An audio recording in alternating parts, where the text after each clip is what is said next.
because again, that bridge is burnt, so they don't know, or they can't remember Yeah. why. Yeah. So that's exactly what I was going to next. So memory is stored in both parts of the brain. This is usually the cognitive, the thinking, the processing. This is the emotional memory. So when an emotional thing happens and there's no connection here, we use the example of walking in the north end in Winnipeg. It's the very difficult end of Winnipeg, street gangs, lots of violence and drugs, and very, very difficult part of Winnipeg. So somebody could be walking down the street and all of a sudden their blood pressure is going high, their heart's beating fast, they're sweating. They know the emotional side of what's going on, but they have no memory about why they're feeling the way that they do. So I'm just going to give you a quick example just to explain that. One of our counselors at React in Winnipeg, she's the one that just finished her master's degree in counseling. She's come from huge complex trauma. We've been working with her for 11 years. She's pretty much been at the beginning of Finding Freedom. Tim has kind of mentored her and worked with her through stuff. Anyway, when she was in her early 20s, somebody broke into her house and put her up against the wall with a knife to her neck, okay?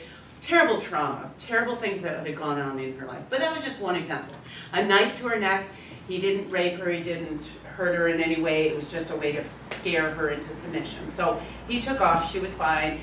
She didn't have a parent at that point who could work with her on her emotions and processing and stuff. She just shut down. So fast forward, I think it was 8 or 9 years later, she's actually at a Bible school at that point. And she decided she would do some of the drama programs. So she was one of the nuns in one of these drama productions that they put on. So here she was, it was, I think it was the night of the program, or it might have been dress rehearsal. But somebody went and they helped her put on the nun's habit. And it, putting on that thing, I don't remember what it's called, but the habit. All of a sudden, the part of the costume of the hood pushed against her neck. And she freaked out. She fell onto the floor in a puddle of tears, but she couldn't understand why. She knew something emotional had happened, but because this bridge hadn't been built back up yet, she couldn't remember any of the details why she was crying. Here she was, a puddle on the floor, crying her eyes out, and everybody's like, these are all nice Christian young people, right? They're like, what's going on? We don't understand. They don't get a lot of people with complex trauma in their midst, right? So she couldn't even tell them why. All she knew was that she couldn't put that nun's habit on. So the next day when she did the performance, she had to, I think she cut down the part of it so that it was still flapping. She could not put it on. Once Tim could sit with her and talk through all of the issues, and it took a couple of weeks until she finally was able to remember that. Now, this will grow back. It does grow back eventually, but at that point she didn't have the tools to process all that kind of stuff. Any comment on that? Okay, so I think we're going to take a break. It's been 45 minutes. Keep going. Okay, I can do that. Yeah. Everybody's okay? Yeah, I know. Everybody's okay? Yeah. You're catching the concept. This is a huge, huge concept here because a lot of the stuff we talk about, it makes sense once we realize that they can't think through. You say, just stop and think about it. Well, they can't. They physically can't. That bridge is broken. All right, we're going to talk just briefly about the normal brain systems.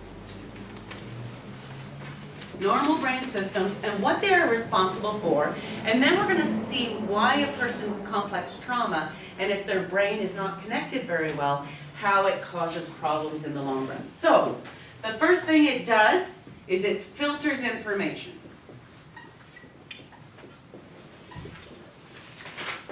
So it filters useful and non-useful information. And the funny thing that I always say is, if I said this to Carmen the other day, I said, if I don't look down, I actually forget what I'm wearing because I don't care, right? I put on clothes, whatever, I go out the door. Unless I actually go, oh yeah, I remember now. It's not.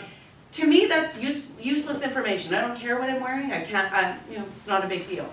So my brain has decided, I don't know why, but my brain has decided, it doesn't matter, it's not useful information. Another thing that happens is that people, if I was going to give you a lesson on quantum physics, I love Big Bang Theory, and they're always talking about all these big boards with all these diagrams on stuff. My brain says, you don't need to know that, so don't even bother. So I kind of blank out and tune out when they're talking about some of those things because I don't care. My brain decides that's not something that I need for the rest of my life. You know, if somebody's gonna teach you how to fly a jet plane, okay, some of you might be interested and your brain's gonna go, oh, this is useful. Someday I'd like to be a pilot. I'd like to be able to, do that kind of thing. I'm an engineer. This will apply to what my schooling and stuff is. Most of you will go, okay, they'll tune out, doesn't matter. Your brain's already told you won't ever need to know that kind of information. So that's what our brain does. Our brain filters out important information and non-important. So again, people with complex trauma often don't make that connection because their brains are kind of shut down. The emotions will not match up with the memories. So they may or may not be able to do that. 2, it learns to respond to threats. And that's the way our brain is designed. The cortisol, the adrenaline is shot into your brain, and you're going to learn how to deal with the threats. People in complex trauma don't often understand it. All they know is safety is the first priority, so I'm going to fight, flight, or freeze. I'm going to leave. 3, we're going to assign meaning to information. We're going to assign meaning. So my husband in the morning, he'll bring me a cup of coffee. My brain will interpret that. He knows that would be my love language, so that translates into love. He loves me. So that feels really good. So I've listed a few things there. Beauty. We understand, our brain goes, oh, that is the most, I'm from Manitoba. So I see these beautiful red maple leaves. My brain says, oh, that's a beautiful thing, enjoy it. That's something that you can remember when you're back and it's minus 4 million degrees at Winnipeg. You have no idea. She likes to exaggerate. Yeah, I do like to exaggerate. Once in a while we get minus 40, but we do get minus 40.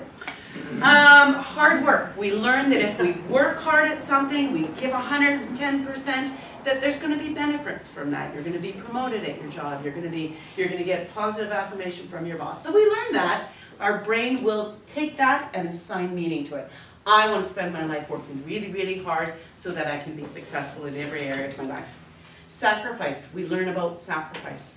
We learn that if I give up what I want to do now so that I can work towards a greater goal, then that's a good thing. My brain is going to say, yes, that's what you want to do, and then you make decisions based on that. So it's assigning meaning to the information that comes into our world every day. And then the last one is safety. We learn how to stay safe from danger. Okay, number 4 thing that the brain does is problem solving.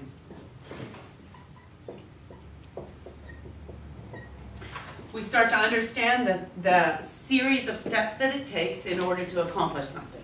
I know that Britt has a standard car. In our family, we just always have standards. We love the power of a standard.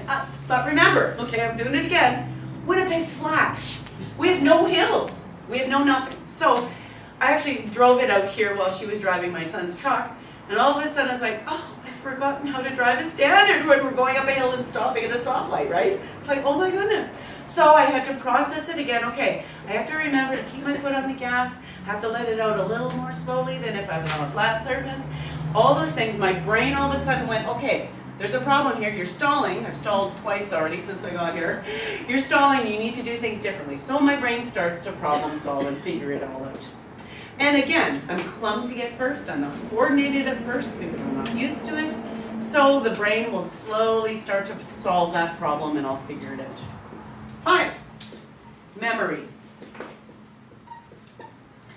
Now this gets a little tricky because it's often based on perception.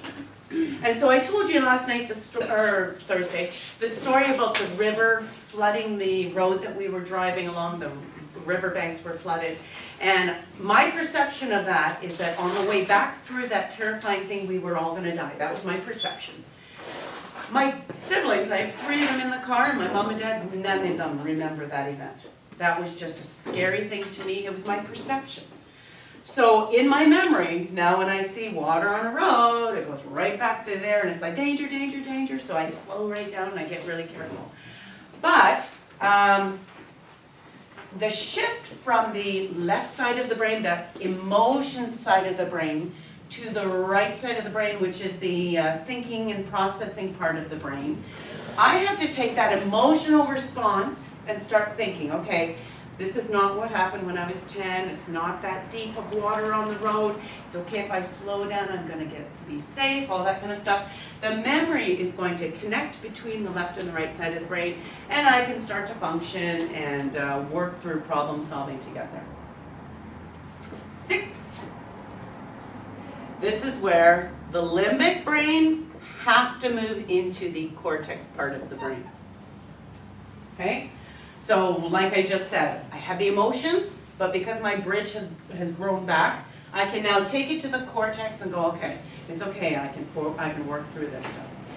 That is one of the functions of the brain. That's what we do as we grow up. As a child brain, which is the limbic brain, the brain's job is to move a child into that emotional, everything is emotions, controlled by emotions, into the thinking part of the brain, but that's where the bridge is broken and people with unhealthy behaviors have a hard time connecting to that part of the brain. So physically, this part of the brain is bigger in a child with complex trauma. That part is overdeveloped because they are hypersensitive to danger, hypersensitive to disrespect, hypersensitive to anything that could come along that would put them in danger. And this part of the brain is physically smaller. They haven't worked it enough. They don't know how to do all those processes and the things that happen in a normal home. Any comment on that? You're good? I have one. Yes, about please. that. When I was explaining that to my partner, I was telling him, the body has different ways, like if there's an alcoholic, your liver will grow bigger Right. to compensate that. Yes. And then if you're a runner, your heart will grow bigger to compensate Right. the blood Yes. pumping. Stronger. Yep. And that's how it is with your limbic Yeah. and your cortex. Yeah. Is your limbic grows huge Yeah. Yeah. because you had all this Yeah. trauma, It's been well used. So Yes. it grows bigger, and Yeah. then, like how you're telling how the bridge Yeah. burns up, then you don't use that to think, and all of a sudden you're just reacting. Exactly. And I think that's like one of the hugest things that we've learned so far. Is Yes. to Yes, and I was build the going to, bridge, yeah, number the one. bridge, absolutely. And I was going to say, at this point, when our clients go through this, it sounds like it's really complicated, but it's not. As soon as they get that, they go, oh, that's why I freaked out and ran away and hit somebody, and my emotions were, and I've explained how I had that as when I was having kids at home. I would freak out, my emotions would go up, and then I'd lash out at my kids. Because I was living out of the limbic brain. That was what I was living with, my emotions. And then Tim would say, you need to calm down and think it through. It's like, but I feel this way, I'm allowed to feel this way, this is what's going on in my brain. It's okay, and I was justifying it, right? That's how I thought. But it took a long time to get into that. Okay, something's happened, let's bring it down and think through the consequences and what decisions you're gonna make, problem solving, all that kind of stuff. Yes? I think too, for a lot of people with complex trauma, because we shut down our emotions, we feel that we have no emotions at all. So I'm very logical, I'm a problem solver, emotions don't affect me, that's what we think. But the reality is that when we never learn to deal with our emotions in a healthy way, they will always control us. Even with an example I always give clients, like when you're coming into treatment, it's always recommended that you don't get into a relationship for the first year or two, right? And so you come into that with the idea that, nope, I'm gonna stay single, I have this all prepared, logical, it's all up here, right? We have it all in our head. But as soon as someone walks into the room that you're attracted to, and then maybe you start talking every day, maybe you start interacting a lot, then all of a sudden all your thinking goes out the window because the emotions take over because you've never actually learned to process them, to deal with them in a healthy way. So even though we may think that we're all up here, we may think that we're all logical, as soon as emotions come in, if we haven't learned to deal with them, then they will always control us. Yes, thank you, that was perfect. We've got one more and then we're gonna take a break.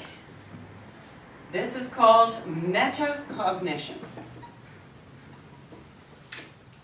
And this is huge in complex trauma. So metacognition is the capacity to recognize and understand one's own thoughts and feelings and the thoughts and feelings of others. So that's like empathy, right? It's necessary for social interactions. We need to have moral reasoning. You know, if I do something, it's going to hurt the other person. We have to self-regulate and have our values in place. I'm never going to do this to my children so that they get hurt. I'm going to have that attachment. My partner and I are going to be exclusive to each other. All those kind of things, if this is not in place, and it is not in a lot of cases with complex trauma, if they cannot understand another person's feelings and have empathy, then all the decisions that they make, again, are based on their emotions, and they can't think things through. So they can't even relate to somebody else who's going through a difficult time. Now, empathy, I've worked in childcare, empathy, they used to bring that into the childcare centers so that they'd bring in a little baby and have the group come and sit with them and talk with them and stuff. I mean, that's all well and good. Again, this is my own interpretation of it. But empathy cannot develop in a child until they're 8. Before 8, a child is all about them. They're very selfish. That's the way they are. They have to learn how to get their needs met. So at 8 years of age, 7, 8, 9, they start to read the expressions on somebody else's face to see if they're sad or lonely or angry or hurt or all that kind of stuff. That's when they can start to understand empathy in another child. So doing it in a child care system, you know, under 6 years of age, may or may not be important. It's always a fun event for the children to have a baby come in, but they're not going to actually teach a lot about it. So in complex trauma, it becomes all about me, and I don't care what goes on in your world. I don't care if you're sad or hurt or lonely. I have to keep myself safe, and that's all I can do. There, we're going to take a break. Oh, goodness. Ready to go. All right, so we've done the brain and complex trauma. I'm just going to go over, if you go to the one page that has the picture of the hand, that's just a visual way we're going to say it. So the thumb is going to be your amygdala, and your amygdala is the thing that perceives fear, okay? So the brain stem is down here. There's not much we can do about that. It never really changes. The limbic system is the palm of your hand. So that's the child's brain. The cortex is the part that's the adult brain. So it kind of covers everything. It covers your whole hand. So it's like a closed fist. Your cortex, your thinking, your problem solving is supposed to kind of rule your life. You're going to be able to control how you think, how you feel, all that stuff. However, in complex trauma, when we're triggered, that amygdala senses or perceives fear, either imagined or real, and it's like the hand shoots out, and there's no way you can get the thinking under control again. So that's just a visual to sort of show you how fast it is, right? It's not something that you think about, it's just immediate response to fear, and everything shuts down. All right, so we're just going to do a quick review on the cortisol thing, just before we go on to our second chemical, which is on the next page, and don't look ahead yet. All right, so what happens to the brain? So we have prolonged levels of cortisol when we have complex trauma, okay? So we can't focus, we can't think, our cognitive performance is affected. Now, we're going to talk this afternoon about mental health issues, and they're finding lots of brain scanning and research saying that a lot, not all, but a lot of the mental health issues are related to complex trauma. So for one example, the ADHD problem that we have nowadays, they talk a lot about that in the research, saying that a child who lives in complex trauma are so consumed with the fear of what's going to happen when they get home, or in reverse, if they're bullied at school, they shut down and they cannot focus, which is the main sign of somebody with ADHD. They can't focus. They spend every ounce of their energy wondering, how am I gonna stay safe when I get at home? There's danger at home. Mom's gonna be on the couch, I'm manic depressive, I don't know what I'm gonna expect, I don't know what it's gonna be like, what's dad gonna be like, and my sister or brother bullies me. So they cannot focus on a math class. I mean, can you imagine living in that kind of fear? And your teacher telling you that you have to learn long division. Like, I mean, it just doesn't happen. They totally blank out. And so, of course, they get behind at school, behind at school, behind at school. They can't get it all together. People put them on meds so that they can, and I understand that. They've got to be able to function in school, but they're relating a lot of that to prolonged levels of cortisol that make them just not able to focus. They have impaired, well, I don't need to write, you guys have it in your notes. The second thing is the mental health issues. With the prolonged levels of cortisol, remember in the brain, when it's shooting and it's triggering your adrenaline, your body can't handle it, and so it cuts that bridge. So mental health issues, you can have sleep issues. You can't relax enough to fall asleep. There's chemical imbalances in the brain. Your dopamine doesn't work properly because that pleasure thing, how can I have pleasure when I'm so fearful? Serotonin, which is what helps you to relax and go to sleep. And all those things that happen in a child that make them kind of shut down, it results in depression and anxiety. And we're going to deal with both of those in classes this afternoon. Awesome, good. You're so enthusiastic. That's awesome, Michael. Then let's go to the physical health. Now these are all documented things that happen when there's too much cortisol going on in your brain. There are thyroid issues. There's blood sugar issues. I mean, they're relating diabetes to some of this cortisol stuff. They're finding connections. There's less bone density. There's less muscle mass. High blood pressure, heart disease, low immunity, inflammation in the body, and this one just blows me away, slower wound healing. So if you've got all this cortisol going in your brain, you've got complex trauma, you're shutting down, your wounds don't even heal as fast as the average person. I mean, that blows me away. Your body is shutting down and trying to preserve it and keep itself safe. Unbelievable. All right, second thing that happens is memory and traumatic stress.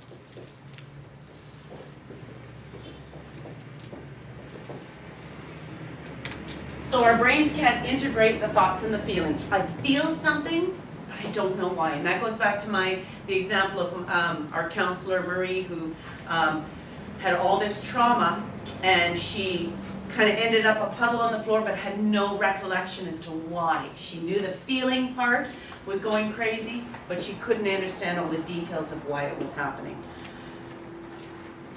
3, we have an overactive limbic system.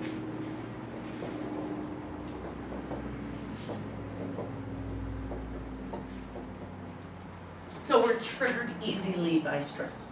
Stress in a person that has unhealthy behaviors, stress just sends them for a loop. They don't know how to deal with it. So the thinking part shuts down and the doing part takes over. So they're doing, although they may not be doing the right things, but they just kind of go with it. So today when they're triggered, so a person with complex trauma, they've gone through addiction or other unhealthy behaviors. I don't want to keep saying addiction, but it just keeps coming out. Other unhealthy behaviors, because there's 100 addictions. So as soon as they're triggered and that brain goes, cortisol, cortisol, there's danger, danger, they feel like they're right back in the past where the danger happens. So they go right there. It's like, danger, danger, it's really unsafe for me. I need to fight, flight, freeze. I need to get out of here. All those emotions totally take over, and they're strong, and they're intense, and they know they have to get out of there. But it could be when they're not even in danger. Something, my burnt toast happening over here, right? It's like, I might be having a stroke. I'm sick, I'm gonna fall down, I'm gonna faint. I've got all these anxieties happening. I mean, I don't really, that's just an example. But yeah, all those things, I would feel like I'm in danger and I'm not safe, but I'm in no danger at all. There's toast happening here, I'm fine. So yeah, interesting. All right, we are gonna whip off into a second chemical that goes on. So that's all cortisol, which triggers adrenaline. Okay, now we're going to talk about oxytocin. There are 5 times when oxytocin is released in the body. It is called the love or the bonding chemical. It's the love chemical, it's the bonding. Love, bonding.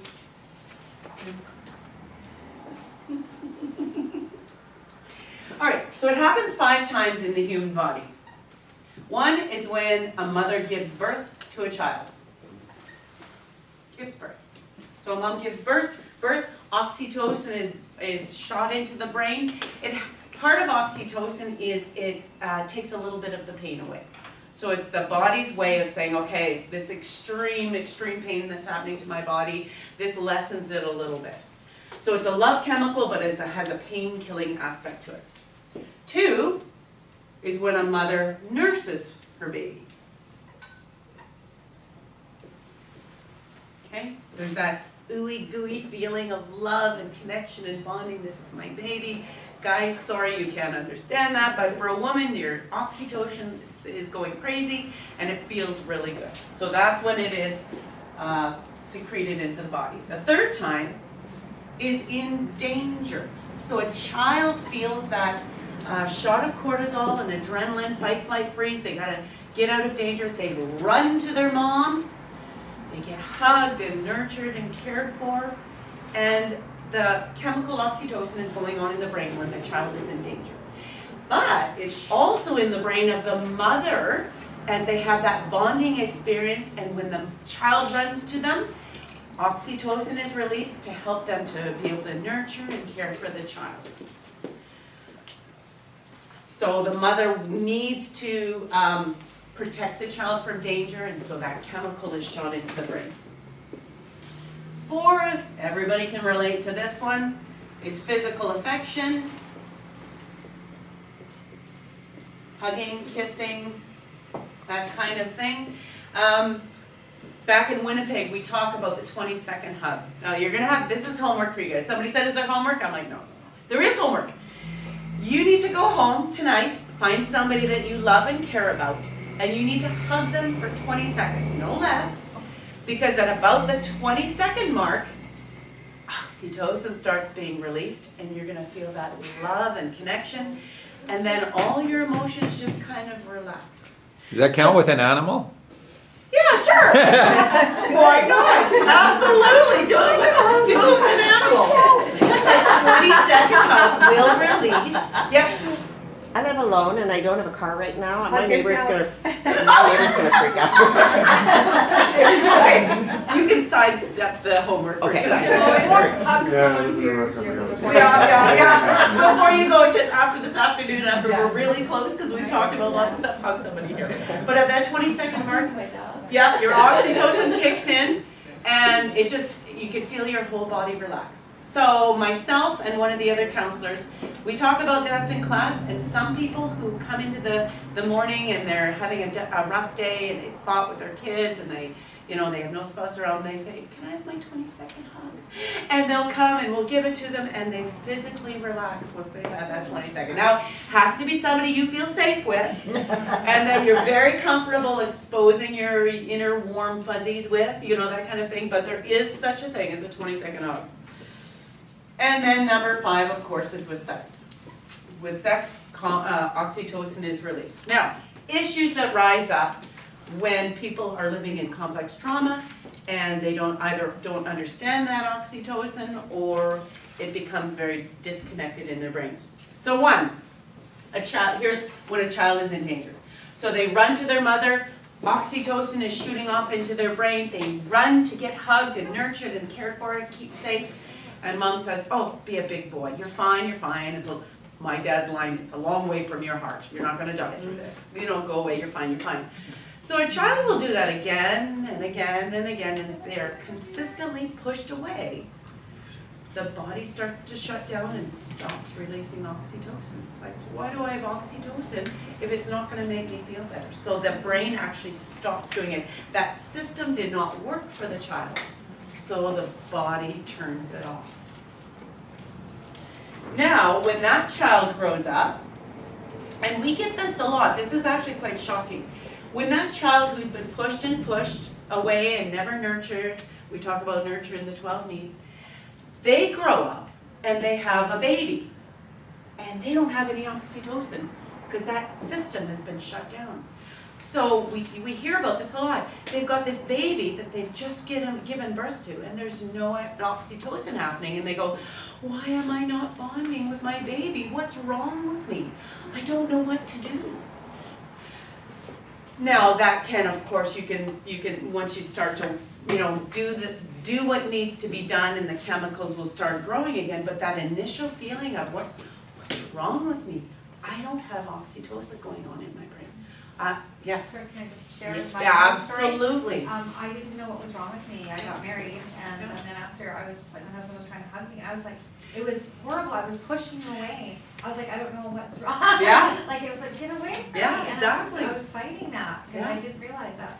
Yeah. So, Yeah. moment. Yeah, there you, I know. I love these aha moments. They're awesome. Get your oxytocin. There's your oxytocin. The thing is with most of the people who feel that lack of bonding with their child, the guilt that comes with that. It's like, what have I done wrong? Why am I not whole? Why can I not connect with my baby? So that's really huge. So again, another child who grows up and doesn't have that loving, nurturing parent. Again, we've talked about this before. They discover sex in their teenage years.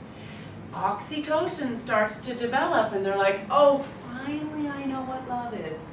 I mean, at 13 and 14, how many kids really know what love is? But it's the chemical of love, it's the love bonding chemical. So it feels like love. That's why people in abusive relationships, they think that's what it is. I feel these feelings of love, so it must be love, so I'm gonna stay with this partner. It's really, really scary. Teenagers can, you get into the porn addictions and the sex addictions because they keep looking for that high. They look for that love drug to be going off in their body because it feels so good, it must be love. It's a very, very, very powerful chemical. So that is, in a nutshell, oxytocin. So, Can I we're, just ask? yes. So when does this shut off?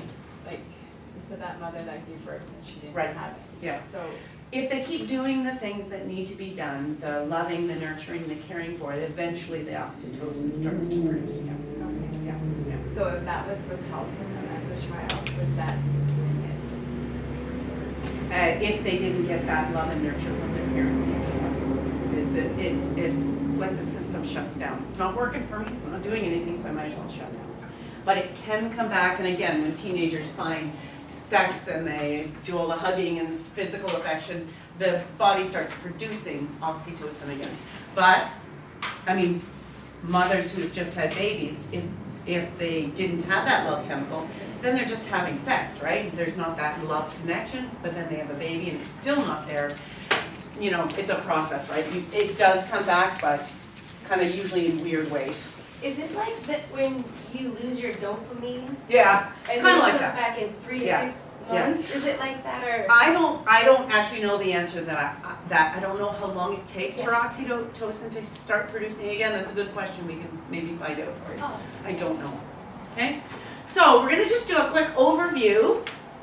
Oh, and then Britt's gonna take over for the rest of the morning. All right, so let's talk about cortisol. What triggers cortisol? Fear. Nonverbal stuff, yeah, and Fear. fear, yeah.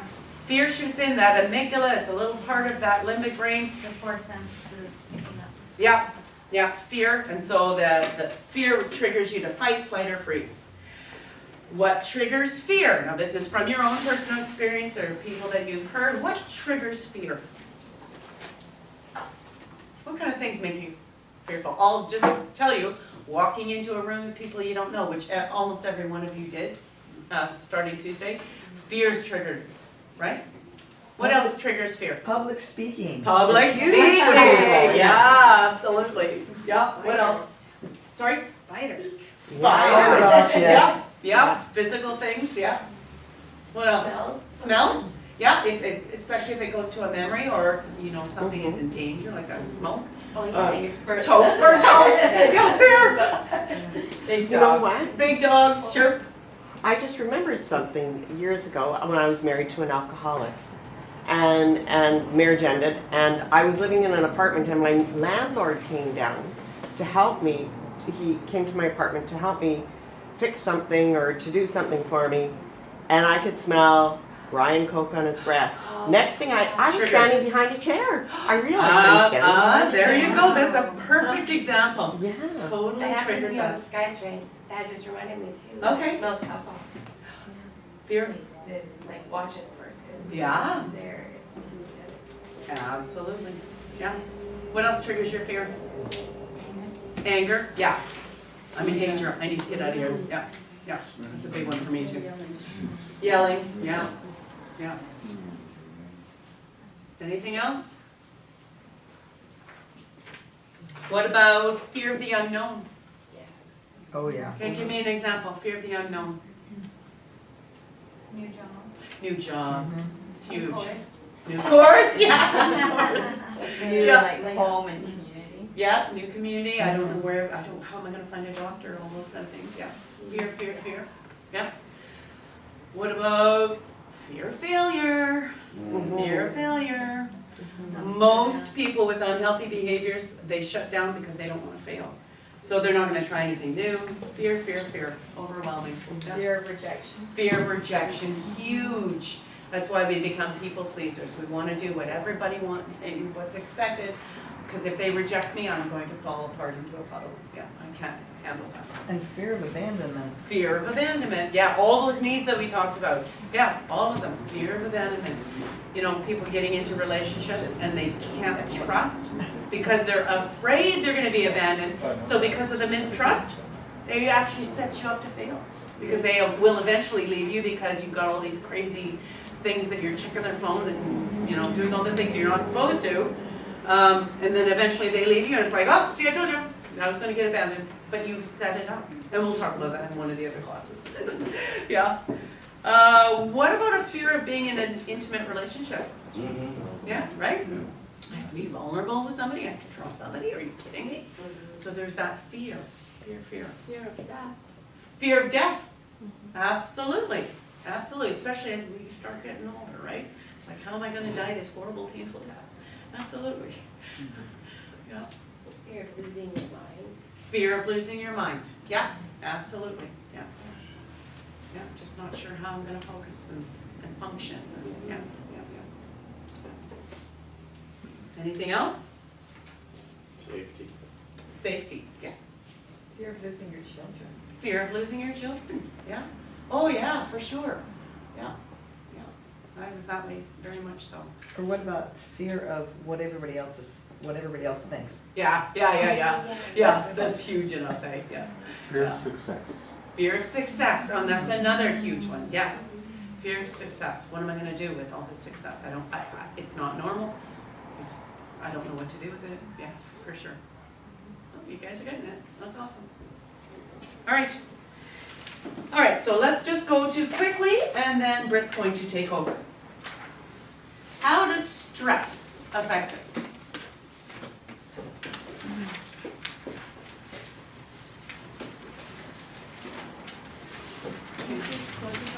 One, how we think. If we have complex trauma and stress comes, we actually stop thinking. We can't think accurately because again, the two sides of the brain, all these emotions, all these chemicals are going off in my brain, that bridge is broken. I don't know how to think, I don't know how to reason, I don't know how to problem solve, and everything shuts down and I say, I can't do this. I can't do this. So it stops us from thinking appropriately. How we feel. So with complex trauma, we often feel shame. Usually our first response is anger, right? That's what I do. Something would happen and I freak out and then yell at my kids. That anger is easier to manage than shame, fears, anxieties. So anger is an easy one. We all have anger. Anger comes very quickly to the surface and most people understand anger, so it's like, yeah, I'm an angry person, but deal with it. That's the way I am. So we also have the anxieties and the depression. When stress comes out, it's like I can't handle this. My insecurities come out. What am I gonna do? I feel hopeless. I'm never gonna be able to succeed with these things. I've got all this complex trauma. I'm not gonna be able to get a handle on it all. I feel hopeless. And I feel overwhelmed. And that's, we hear that all the time in clients. A stressful thing happens and they're so overwhelmed because they don't know how to deal with it. They don't know how to problem solve. And the feeling overwhelmed will take them out faster than just about anything. Stress is a very difficult thing to handle until you have the tools. And how I react. And Ron mentioned success. I'm afraid of success. How I react, I'm probably going to sabotage it because you know what, I'm going to get fired anyway, so I might as well just self-sabotage. Tim always says the best new employees are addicts because they're going to give 120%. However, they're usually not very good finishers. 2 weeks later, they're not getting the praise, the praise from their boss anymore. It's starting to get boring and dull and they quit, they're done. So they're excellent starters, very poor finishers. So I react by sabotaging, I react by isolating myself. Stress comes and it's like I don't know how to handle it, so I'm just gonna kind of stay by myself and wallow in my emotions or wallow in what I, go on Netflix for 24 hours straight, just I'm gonna numb and avoid for days and days at a time. I'm also gonna get negative. That's a really big one. First thing we want to do is blame other people. I'm going to blame myself for being a failure. I'm going to get negative. I'm going to lash out at people around me. I'm going to self-harm. I'm going to become irrational. I can't think things through very well. And I don't feel safe. So a lot of people under stress will just go back to old unhealthy behaviors because we know what to do with those. Okay? So to do well in recovery, we need to be aware of what triggers us to go into survival mode. We need self-awareness to learn our patterns and what triggers us. And in phase 2, you'll be learning all that. And when we're triggered, we need to learn how to change our impulses through grounding, de-escalation, emotional regulation. And you're going to get that in phase 1. We're going to learn that. I don't know when it's on the calendar, but we're going to show you how to do that so that stress doesn't take you out every time. Amen. One last comment, and I'm going to pass it over to Brittany, is neuroplasty. It's on the very last page. People come and they go, look how I'm screwed up. There's no way. There's no way. Neuroplasty. It's the brain's ability to continue to grow until the day we die. You don't just stop where you're at. You continue to grow. You continue to learn new circuits. You continue to build new skills and survival techniques into your life, and it continues to grow. So the brain can heal. There is hope. We're good. Brittany. I've actually done some research on the brain stuff because it fascinates me, but I remember hearing one story where a lady was actually born with only one half of her brain. Anyways, you would think that that person would be very disabled where they wouldn't be able to do a whole lot. But they find in research now that the brain actually grows like constantly, and even where parts where it was not functioning well or unhealthy or whatever, or just not or messed up in some way, that the new brain circuits actually grow around and create new circuits constantly. So it's pretty neat to think about how we're not stuck where we're at. We can constantly learn and grow. Anyways, so what I wanted to do with you guys, I think a big part of what we do is what we've done so far is the learning, the gaining knowledge information, which is great. But now we want to hear from you guys. And I know for a lot of people, a big part of learning is hearing from other people too, not just us, and hearing other people's experiences, what they've been through, stuff like that. So we're going to do a bit of sharing, writing exercises, that kind of stuff. But just a couple side notes coming into that. I think number one, and we've talked a little bit about it already, the emotion stuff. I think a lot of people come in with the idea that emotions are a bad thing, especially from complex trauma. Like anger is bad, fear is bad, sadness is bad. And what we want you to see over your time with us is that emotions are neither good nor bad. They're there to help us, even fear, what we see with the chemicals, right? It's there to help us protect ourselves. Anger is there to help us deal with stuff that is injustices and disrespect, all of that kind of stuff. So it's how we respond to our emotions that becomes the good or bad thing. So just keep that in mind as we begin to share and be open. Secondly, I think we emphasize a lot safety, because what we've seen again with the idea of complex trauma is that we've grown up feeling unsafe. And so how do we heal now from complex trauma? We have to feel safe in order to heal from feeling unsafe, okay? So again, the hope here is that we will begin to feel safe enough to open ourselves up, become vulnerable. Again, this isn't something we're forcing on you, feel safe, but we hope that you guys will get to that point eventually. And so, yeah, just the first thing I wanted to do with you guys was kind of a group sharing, check-in kind of thing. So what I want everybody to do is we're gonna go around the room and I'm just gonna get everybody to share how their week's been so far. It's obviously been a new week of a lot of information. This is all new stuff. So what have you guys been learning? What's kind of impacted your life so far? Have you come across any struggles or anything that you're struggling with or doing well in just your life in general? That kind of stuff. So we'll just give everybody a chance to share. I know everybody's not huge talkers. Some people are really big talkers. So just keep in mind that there are a lot of people here, and don't feel free or don't feel pressure that you have to share a lot, but just what you feel comfortable sharing, and we'll just dive into that. So does someone feel comfortable starting? I don't think so, no. No, we're. I think that's everybody, we're back. All right. Couple things, I just wanted to thank you all for sharing so deeply and so personally.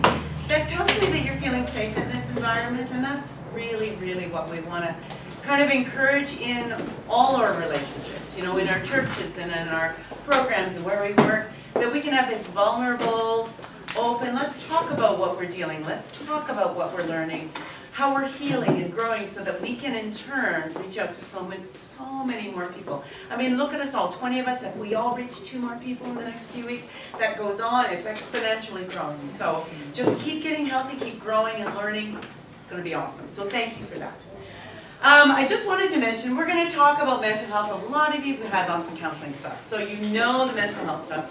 We're just gonna really go through 4 of the different kinds of mental health issues that we mostly deal with. And that will be our depression and anxiety, which are the 2 basic things that come out of complex trauma.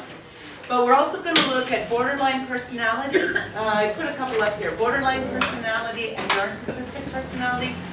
Those are even more extreme. So this spectrum here that I wrote out here, it starts at the bottom, and the more trauma you have, the more of these mental illnesses that you have. So at the very bottom is your anxiety and depression, but the more shame you have, the higher it goes into the more extreme mental health issues.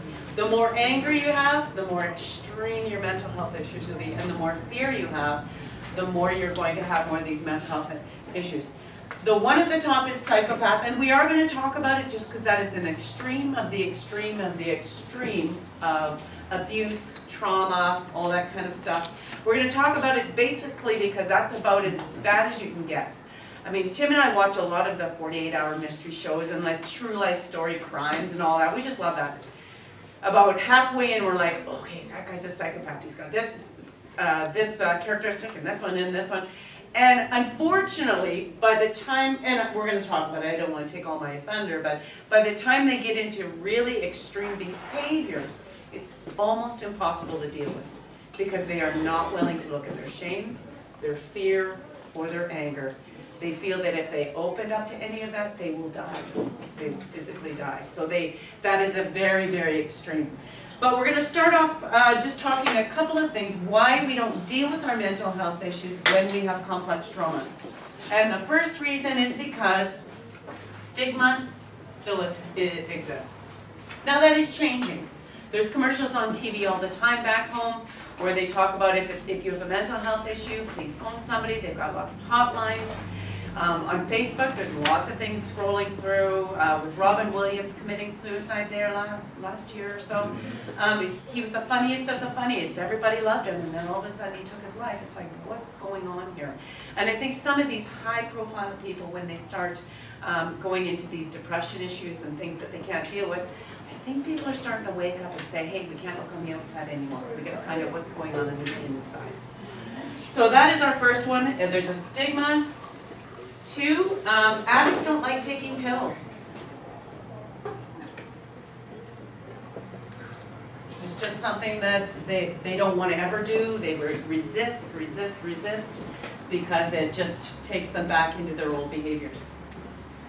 3, there's always that frustration that doctors are so quick to prescribe pills. You go to a doctor, you go to the psychiatrist, and the first thing they do is give you a prescription for something, right?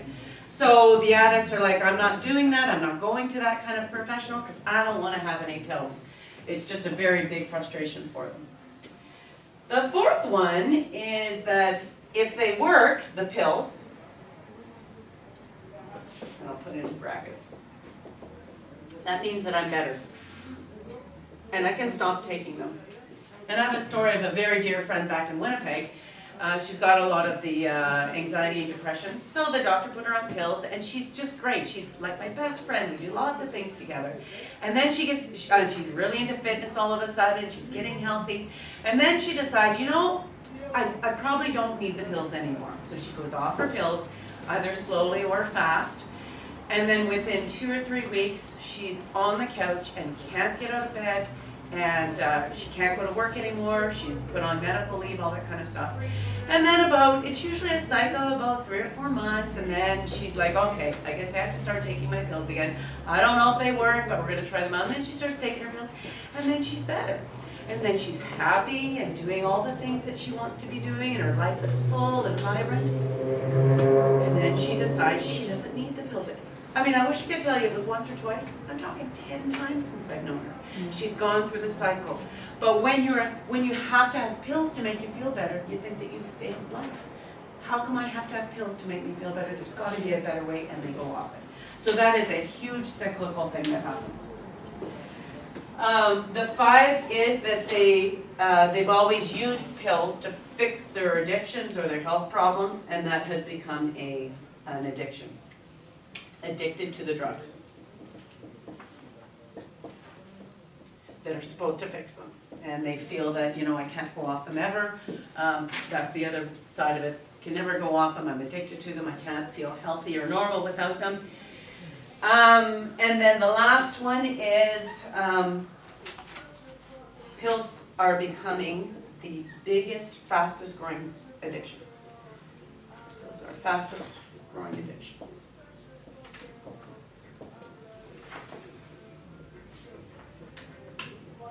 So we got your benzos, antipsychotics, opiates, and barbiturates. And we all hear stories in the news and on TV and stuff about the soccer mom, you know, the one that's doing all these things, and they may want to lose a little bit of weight, so they start taking some pills, and then they're absolutely in the cycle of having to have the pills in order to get everything done that they need to, being the soccer mom, all the kids, all the activities, the PTAs and all that stuff. And so they become very quickly addicted, and that is a very big growing problem in our society. I've heard 2 stories this last 2 weeks. Yeah, Teenagers been put on benzos. being put on benzos, yeah. Teenagers. Yeah. It's still That's brain insanity, right? developing. They're children. Yeah. Yeah, yeah.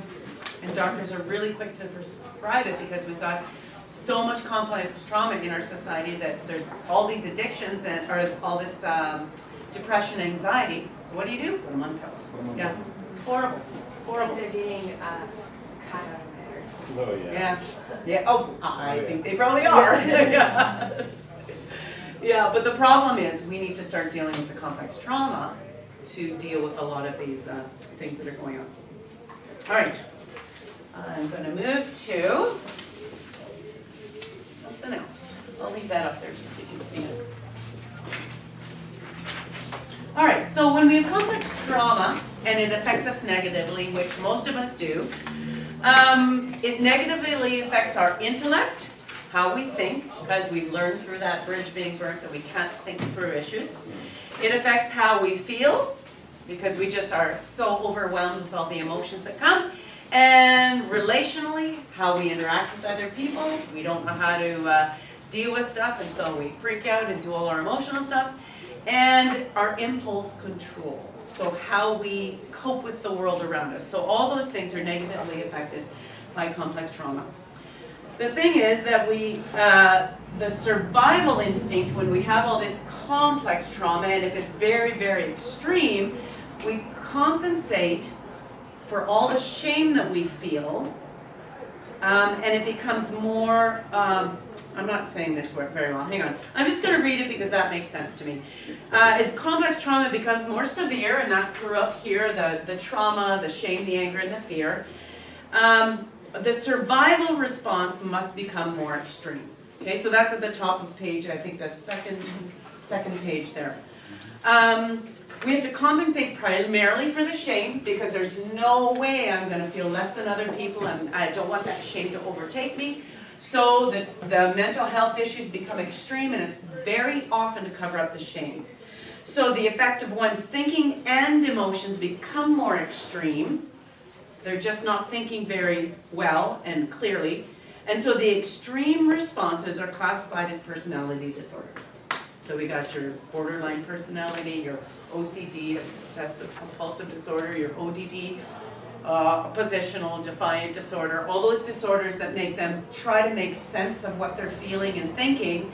And this is the way to cover up all my shame, so I'm just going to start thinking in an extreme way. So something terrible happens, or even something minor happens, and you freak out and respond with anger, and that's easy. We can do that. We don't know what to do with all the shame inside.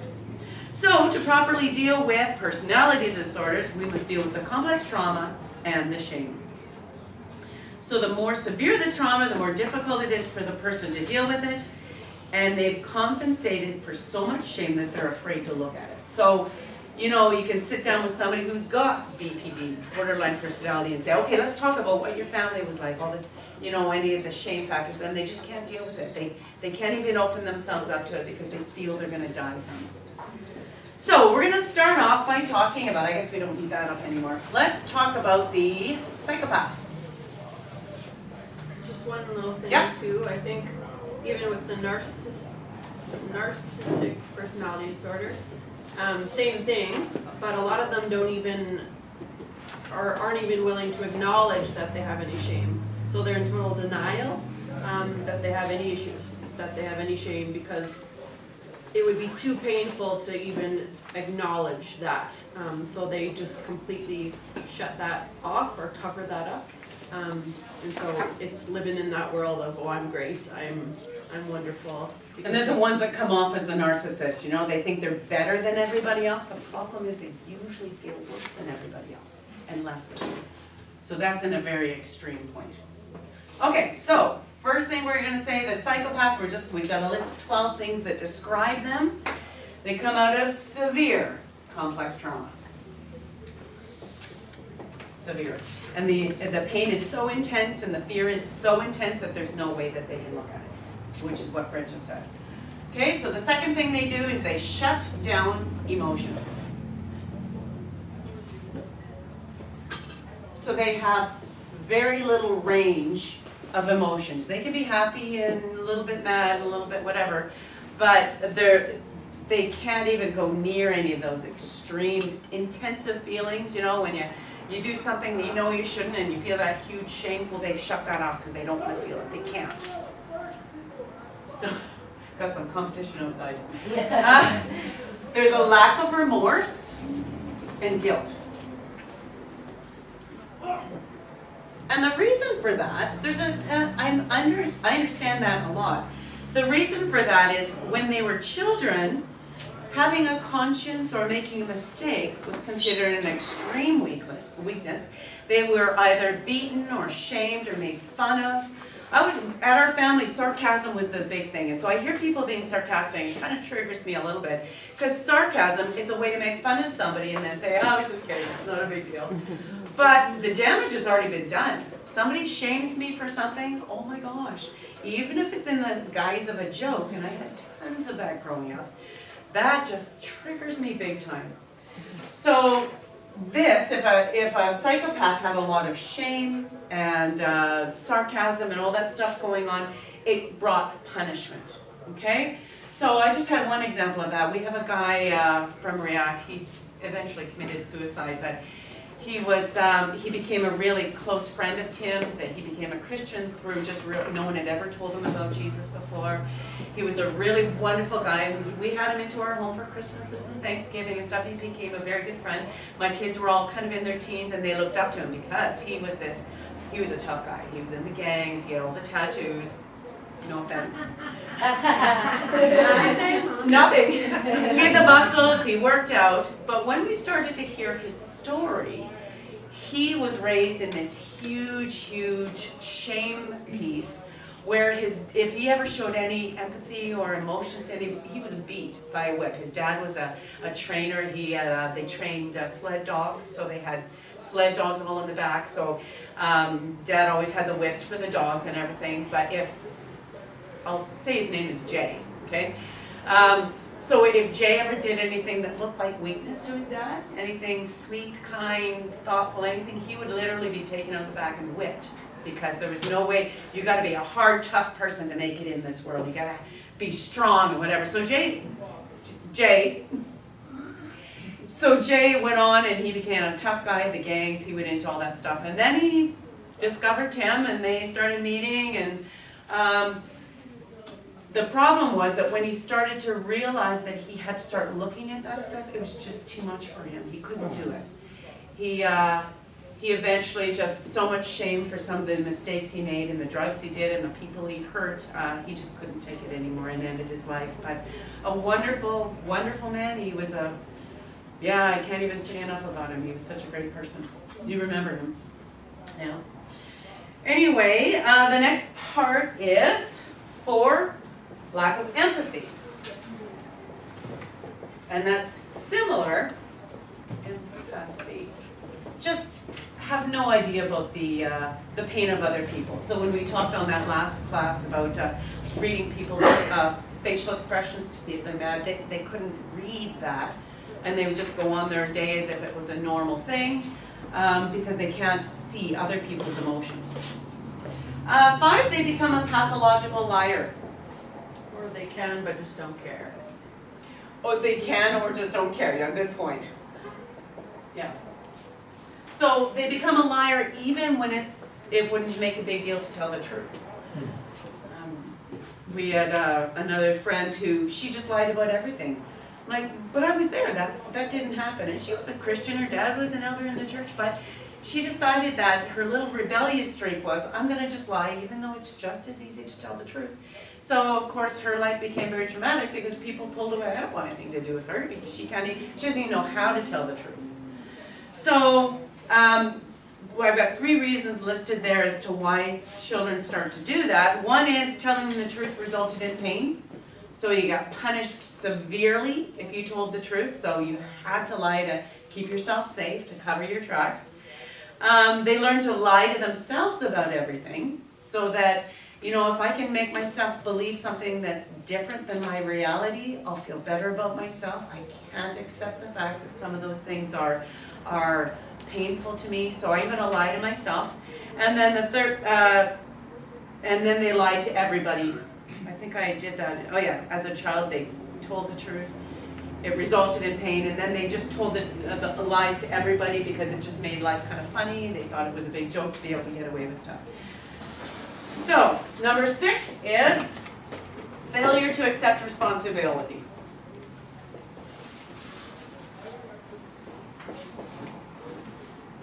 Responsibility, yeah. Because the brain has to get a distorted kind of logic in their brain because they can't admit that they had made a mistake because then the shame overwhelms them. So shame is a big, big part of the psychopath. They can't open themselves up to any shame because it'll take them out. They just can't do it. 7, and this is where Brittany was talking about. This is the grandiosity. They come across as being so self-assured, sure of themselves. They think that they're better than everybody else. They put on a big bravado. I mean, I've watched documentaries where these people seem like they're very well adjusted and they're wealthy. They've manipulated enough people into doing things for them what they want. The problem is, underneath, it's just shame underneath. So they have to pretend that they're better than everybody else. So the 3 points under there is they compensate for all the shame that they have, but underneath they feel useless. The brain blocks the deep awareness of shame, and that's going back to they think they're going to die if they open up to the shame. And they go into thinking it's all about me. So every decision they make is based on how is this going to make me feel better, or make me wealthier, or make me better in the eyes of other people. It's all about me. Number 8, they use people. They don't know how to love. Guess I gotta finish the sentence. They don't know how to love. They are incapable of love, but they sure know how to use people, tell them all the things that the person wants to hear in order to get what they want. So the brain will justify that. They're not in their head going, gee, I shouldn't be doing this. I'm kind of using people. No. The brain says, yeah, this is how I get what I want, and I'm going to continue to do it. I think that's the really important piece of looking at these things too, because it's not to say that every psychopath is going to be like this crazy evil person. A lot of psychopaths are very good at masking all of that. So they'll come across as this sweet, loving, charming person, where in reality they've just learned how to become what people want them to be, to get what they want.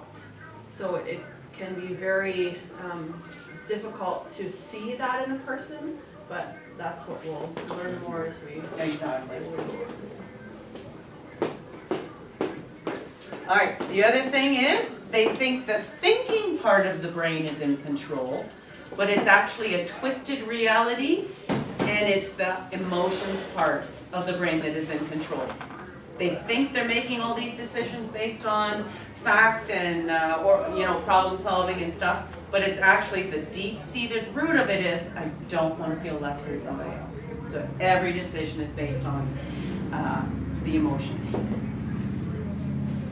10. Oh, and I think Brittany was talking about this one earlier.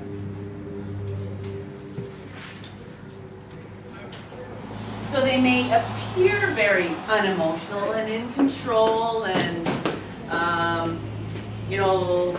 cerebral. It looks like they've got a plan laid out and everything's going to be run smoothly, and a lot of them are in managerial positions because they're managing all the people under them, and it looks like they're very unemotionally attached.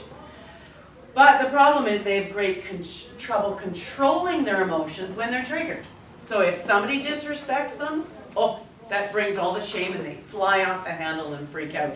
So anger comes out of all that, irritability, impatience, sexual desire, and stress.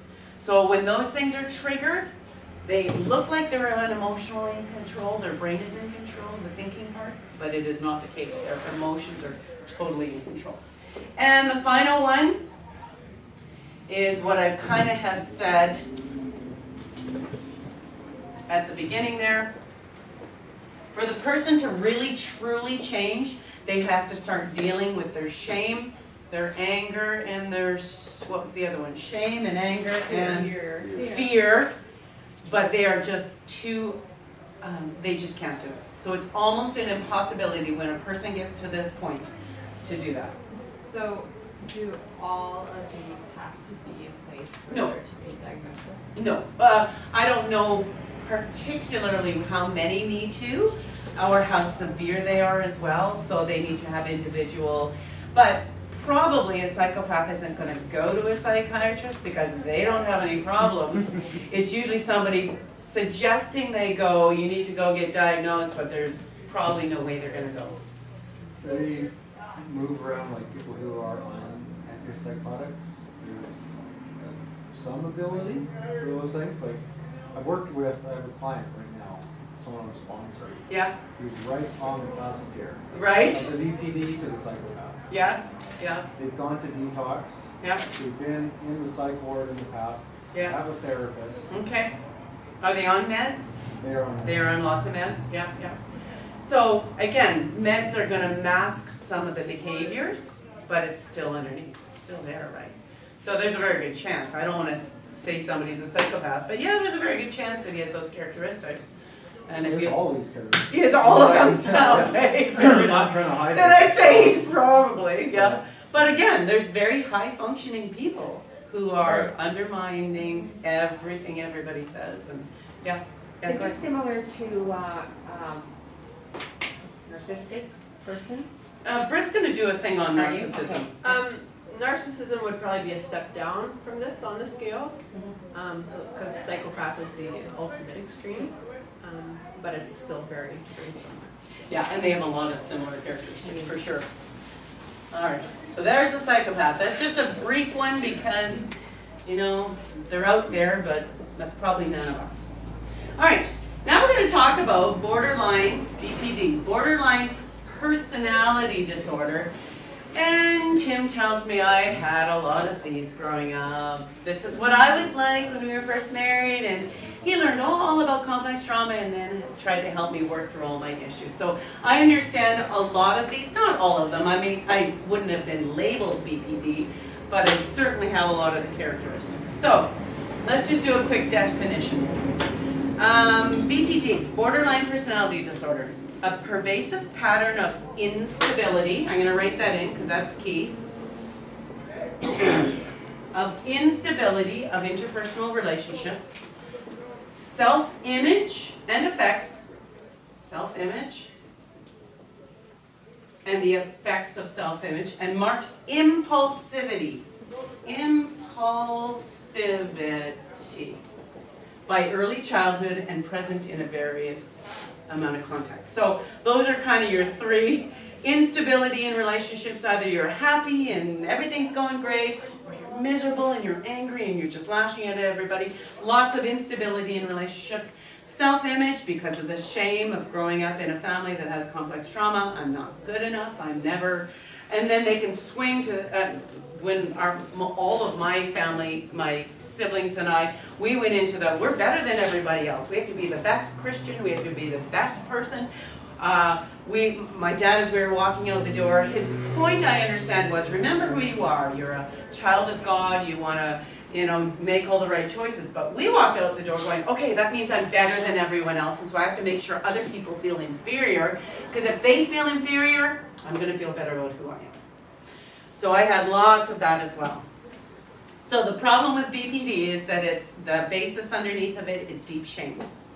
I feel less than, I'm hating myself, I have low self-esteem, and part of that is also abandonment issues, either physical or emotional, and these all this stuff results in deep fear.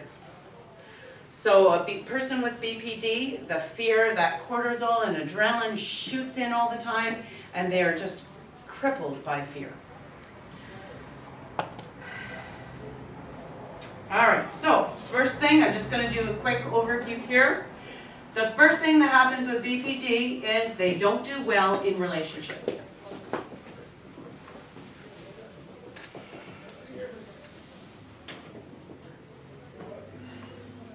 Okay? So I thank God every day that Tim was patient with me and helped me work through all this stuff. But I didn't do well in relationships because if you come in with all this deep shame, it's not going to work well. So one, perceptions of others are biased. So we focus on the negative. So if I met you when I was back in my 20s, I met you and I saw that that you had some jealousy issues. Well, I'm going to start focusing, if we become friends, I'm going to start focusing on your jealousy issues because they'll start coming out, then you're going to look like a bad person. I don't have jealousy issues. So I'm going to be a better person. So it makes myself feel like, okay, there's one thing I don't have, so that's good. I'm better than you. And it's really, really hard to deal with people. Who wants to be a friend with somebody who's negative all the time, right? So of course my friendships were kind of superficial. They had to be because I couldn't accept that I had any shame underneath. So this of course is very self-protection mode. I had to protect the shame and the fears that I grew up with. So I did it by making sure that they felt less than I was.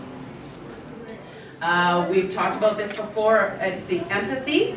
So again, I can't relate to people in a different way because I'm hypersensitive to being slighted or insulted or anything like that. So if I'm in a friendship with somebody and they maybe call me out on some of my stuff, oh my gosh, I would be over, you know, my emotions would take over and it's like, okay, I'm never talking to that person again. They make me feel bad about myself. I have to find friends in my life that are going to make me feel good about myself and tell me how great I am. That's the way I need to live because I can't deal with the shame underneath. So our primary concern is to not get hurt, and we read signs of disrespect from everybody. So either imagined or real. I just wanted to share one example of at our treatment center we had an older lady, she was about 65, and this younger girl who was about 30, and in class one day they just didn't agree on something, so they started going at it. They're having this fight in the middle of class. So Tim takes them aside and says, tries to talk to them individually to find out what's going on. Well, they disrespected me, and the other one's, well, she disrespected me, and blah, blah, blah, back and forth. So what happened was they decided it was bad enough that they needed to have a mediator. So one of our girls who just got her master's in counseling, this was beyond anything that she had ever learned in her school. She didn't have a lot of experience, but still, she knew all the clinical stuff, what to say and what to do. So she was the mediator with the young woman on this side, the older woman on this side. The older woman says, well, I have to make sure she knows how I feel. So she starts telling her, but the woman on this side is getting really super defensive because it sounds like she's attacking her. Now the mediator's trying to keep their voices calm and everything cool. But this one starts to freak out at the older lady because you're disrespecting me, how could you do this, you're not a good person, all this kind of stuff. So of course, this lady over here gets louder and they start screaming and yelling. This one stands up and starts throwing things across the table. Now this is with a mediator sitting there. She didn't know what to do. But the problem was, both of them had BPD. Both of them could not accept the fact that they had any part to do with it. We worked with them for months, trying to show them, you know, it's because of your shame issues that you know, all that kind of stuff. The older woman just says, I can't do this anymore, goodbye, I'm gone. And we never saw her again. She couldn't deal with that. But it was because relationships are hard, because in relationships, you give and you take. You're never perfect. There's always conflict. There's always issues to resolve, and if you're not willing to take part in it and start to back and forth and understand each other and do it through love, then it won't work. The other thing that happens, the third part of that is intimacy. When you have somebody with BPD, close relationships are usually very intense but unstable. So there's the, you know, they meet and 2 hours later they're in love and 2 days later they've moved in together. I mean, the emotions are extremely intense. However, there's the instability because they've got all these self-image problems, they're impulsive, they say things that hurt and wound each other. And so relationships just don't work very well there. So relationships are built with mistrust, because in complex trauma you learn not to trust other people. So now you got two people in relationships that don't trust each other, and we all know that doesn't work. There's jealousy issues, neediness, and they're preoccupied with abandonment. Real or imagined. It just happens. So these relationships are often characterized by what we call push and pull. I want to be with you 24/7, let's be together, it's intense. And then all of a sudden something happens and they push and push, I don't want anything to do with you, somebody goes and lives somewhere else for a week, but I need you, they come back, it's intense, it's all love, and then something happens and they pull. So we call that push and pull. And it's an ongoing cycle until someone steps in and says, just don't get together again. I mean, that doesn't work, but we can always say it. I don't know if anyone's ever heard of the book, I Hate You, but Please Don't Leave Me. And that's the whole idea of BPD, because our abandonment issues are so deep that we don't know how to have that intimate relationship, but we desperately need everybody not to leave us, so we'll do anything to prevent that from happening. Excellent. Right. All right, so then the second part of that is we have identity disturbances, it's called. Identity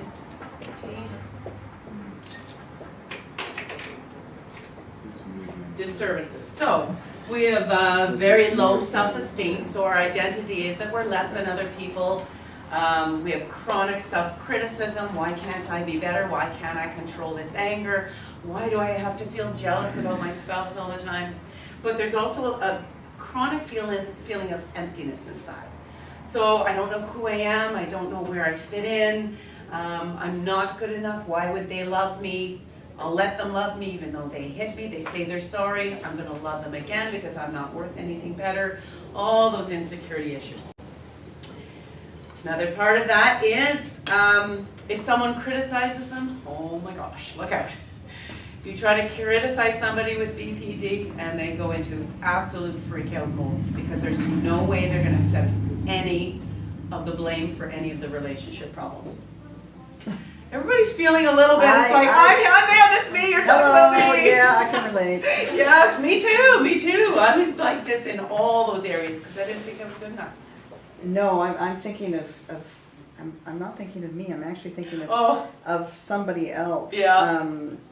One of my godsons who's in addiction, and I thought, this is just, there's something that's just off here. Right. You know, Yeah. he was perceiving everything so bizarrely. Right. And I'm Their looking at this perception. going, check, Yeah. check. And Yeah. I didn't know what to do with this. Right, I of course. did not know how to help him, and I just Yeah. had to say, Lord, you're going to have to deal with Yeah. me because I have to take a giant step Yeah. backwards. Yeah. This is too much for me. Yeah. It And was- until, excuse me for interrupting, but No, until go they're ahead. ready to deal with it, there's nothing we can do. We can't make them heal. I thank you, because I actually felt kind of guilty. Of course. You're a fixer. Yeah, probably. Yeah. But there's nothing we can do until they can start looking at the shame and the fear. Yes? From counseling experience, when you get somebody with depression or anxiety, they are hurting, they want out of it. Right. But when you get somebody with personality disorder, they are right. Just the whole world is wrong. Yes. Yeah. Yeah. How do you Yes. help them if they don't feel the need to? Exactly.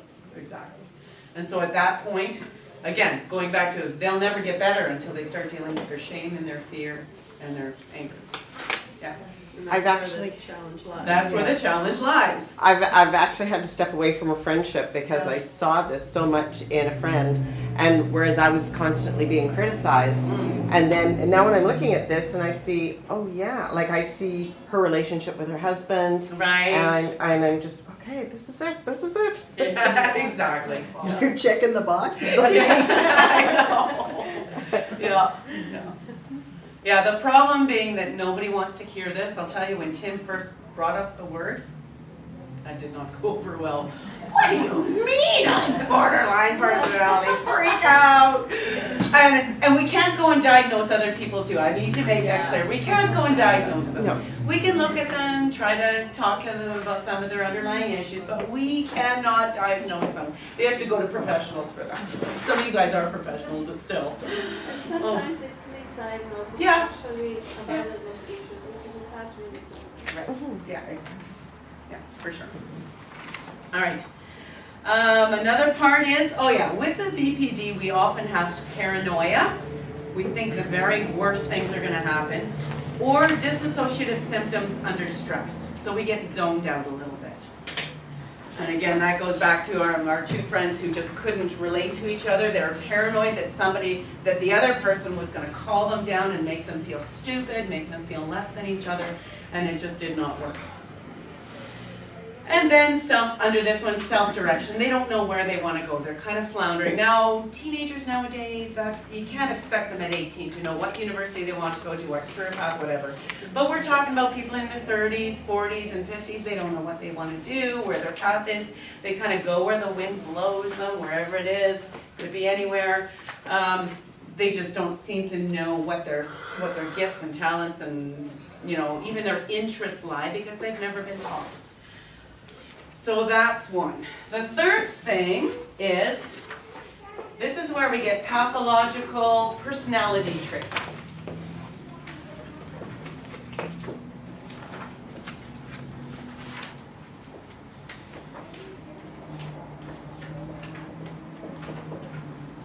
Traits. Right?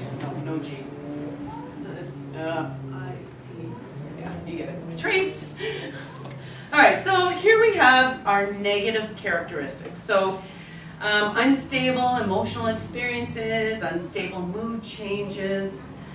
Their emotions are easily aroused at this point, but they are also at a proportion. So just for example, we had a client, I was teaching in the phase 1 class, and I said, pick a name. Kelly, can you go just turn off the lights because I'm going to show this next video thing?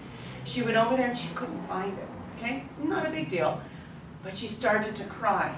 And then she started to yell at me, why did you make me come over here? I didn't know where the lights were, okay? That's a simple thing, but because she had this fear of being shamed, she went over there, couldn't find it, and that emotion went, I'm gonna be embarrassed, she's calling me out, she's telling me I'm stupid because I couldn't find the light switch. So it's often very unbalanced. And I'm sure a lot of you who work with clients, sometimes they're freaking out over the littlest thing and you're going, what's going on here? It's not a big deal if you can't find the light switch. But to her, it was all about her underlying shame. She didn't want to be told that she was stupid.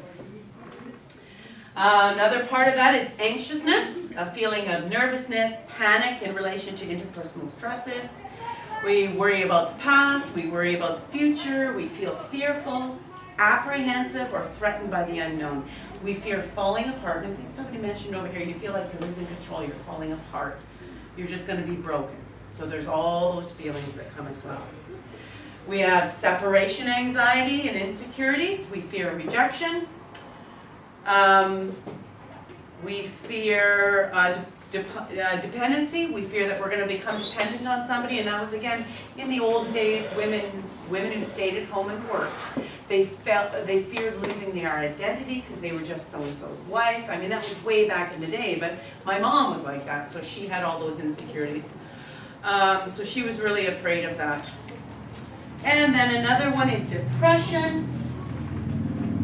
And we're going to talk about that at the end of the class there. There's that feelings of hopelessness, being pessimistic about the future, and difficulty recovering from the mood. So I know that when I was in a really bad state, when the kids were little, Tim was in bed, sick, I had those feelings that I'm never going to get out of bed. I'm never going to feel okay. How could I ever cope with my life? How could I make meals for my kids when I don't even know what to make or to buy? I mean, all these little decisions overwhelmed me because I was in such a depression. Now, again, I've only been in depression a couple times in my life, and they were up to 3 weeks at times, but it was because it was a situational thing. My husband was in bed, I had 3 little kids, I didn't know what to do, and so I crashed. I personally don't understand the big addiction, depression thing. A lot of you can understand that, but it's an overwhelming, it's a feeling like you're being sucked into it. So I get all that. Okay. I'm going to speed up a little bit because this is all technical and I've got it all written there. You can read it yourself if you're interested in finding that kind of stuff out. But the other one is there's a lack, oh yeah, this one's pretty funny. Lack of healthy inhibition.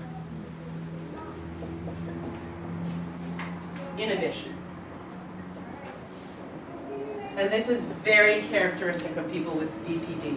They're impulsive. They don't think ahead to what's going to happen if I do this. Yeah. They were So I'm trying to think, do I share that story? It doesn't matter. Some of my crazy things when I was trying to get attention and try to, you know, deal with all my emotions. I did some, I should be dead 10 times over, right? But yeah, we won't go there. So the problem with people with BPDs, they respond to immediate stimuli. Okay, so they're at home, they've made up a budget because they're struggling financially. I've got a budget, I'm gonna spend this much on food. I'm gonna go to the grocery store, and it's like, okay, I'm impulsive.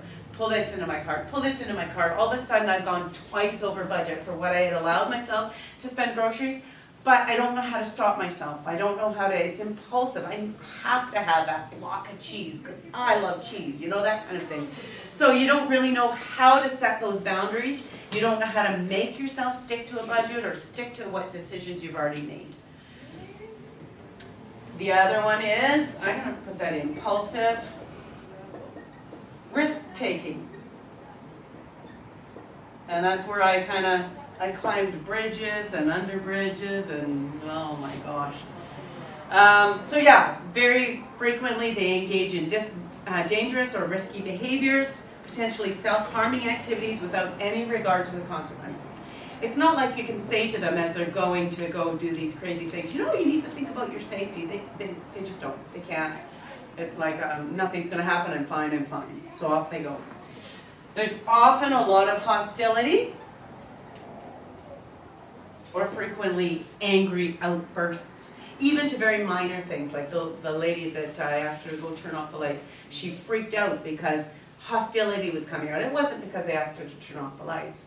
It was because of the deep shame that her dad gave to her because he called her out for not doing something perfectly. It was all because of that. So it's always inappropriate, intense anger, or difficulty controlling anger once you start getting angry.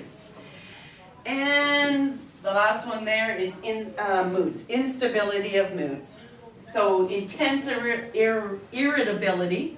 You can tell it's time for a break. I'm starting to get mixed up on my words. Anxiety lasting long hours because they just don't know how to pull themselves back down emotionally. They get antsy, fidgety, and restless. So again, with the BPD, there is hope for these people, but psychiatrists see, and we talked about that a little bit, people who are giving the med for psychologists, they say there's not a lot of help for these people. But we know through the REACT program that once you start dealing with the shame and all those emotions, there's lots of hope. There's tons of hope for people with BPD as long as they're willing to open up their hearts and start to deal with this stuff. So yeah, we see lots. So in summary, what we need to learn is acceptance. We are a survivor of deep wounds and trauma. And 2, we don't need to feed the unhealthy characteristics. So when things happen, we don't have to feed that and go into our downward spiral. Ron? Brian. Sorry, Brian. It's okay. As part of negative characteristics, Yep. there are also like some loss of body functions that happen with BPD. For that, I don't know. In terms, like, give an example? I have a neighbor who has BPD and has issues with incontinence in her Oh. 20s. So there's your answer. Yeah. yeah, incontinence, tics, twitches. Oh yeah, what's that other one called? Tourette's. Yeah. Could be related, I don't know. But yeah, obviously there is. Yeah, good point. Can I go for a break now? Okay, let's take a break, 5-10 minutes. And then we'll go to the last 2. No, there's no coverage. I Brian tried to do I that. was gonna bring both of them. Should we pause it? Pause. It has so much vitamin C in it. I don't know how you can handle it. Oh, you don't like it? Shame, I'm gonna feel ashamed of who I am. We don't want that. Agoraphobia, that's the excessive fear of being in a situation in which escape might be difficult. So you think about the elevators. I'm a little scared of elevators. The point is, when those doors shut, there's no way to escape or to get safe in case something bad happens. So any of those situations, you could be in a crowd or stuck in traffic in your car, and there's no way to get out or to to escape, to get safe, and there's then that overwhelming concern that you're not gonna be able to stay safe. Can that also apply to, say,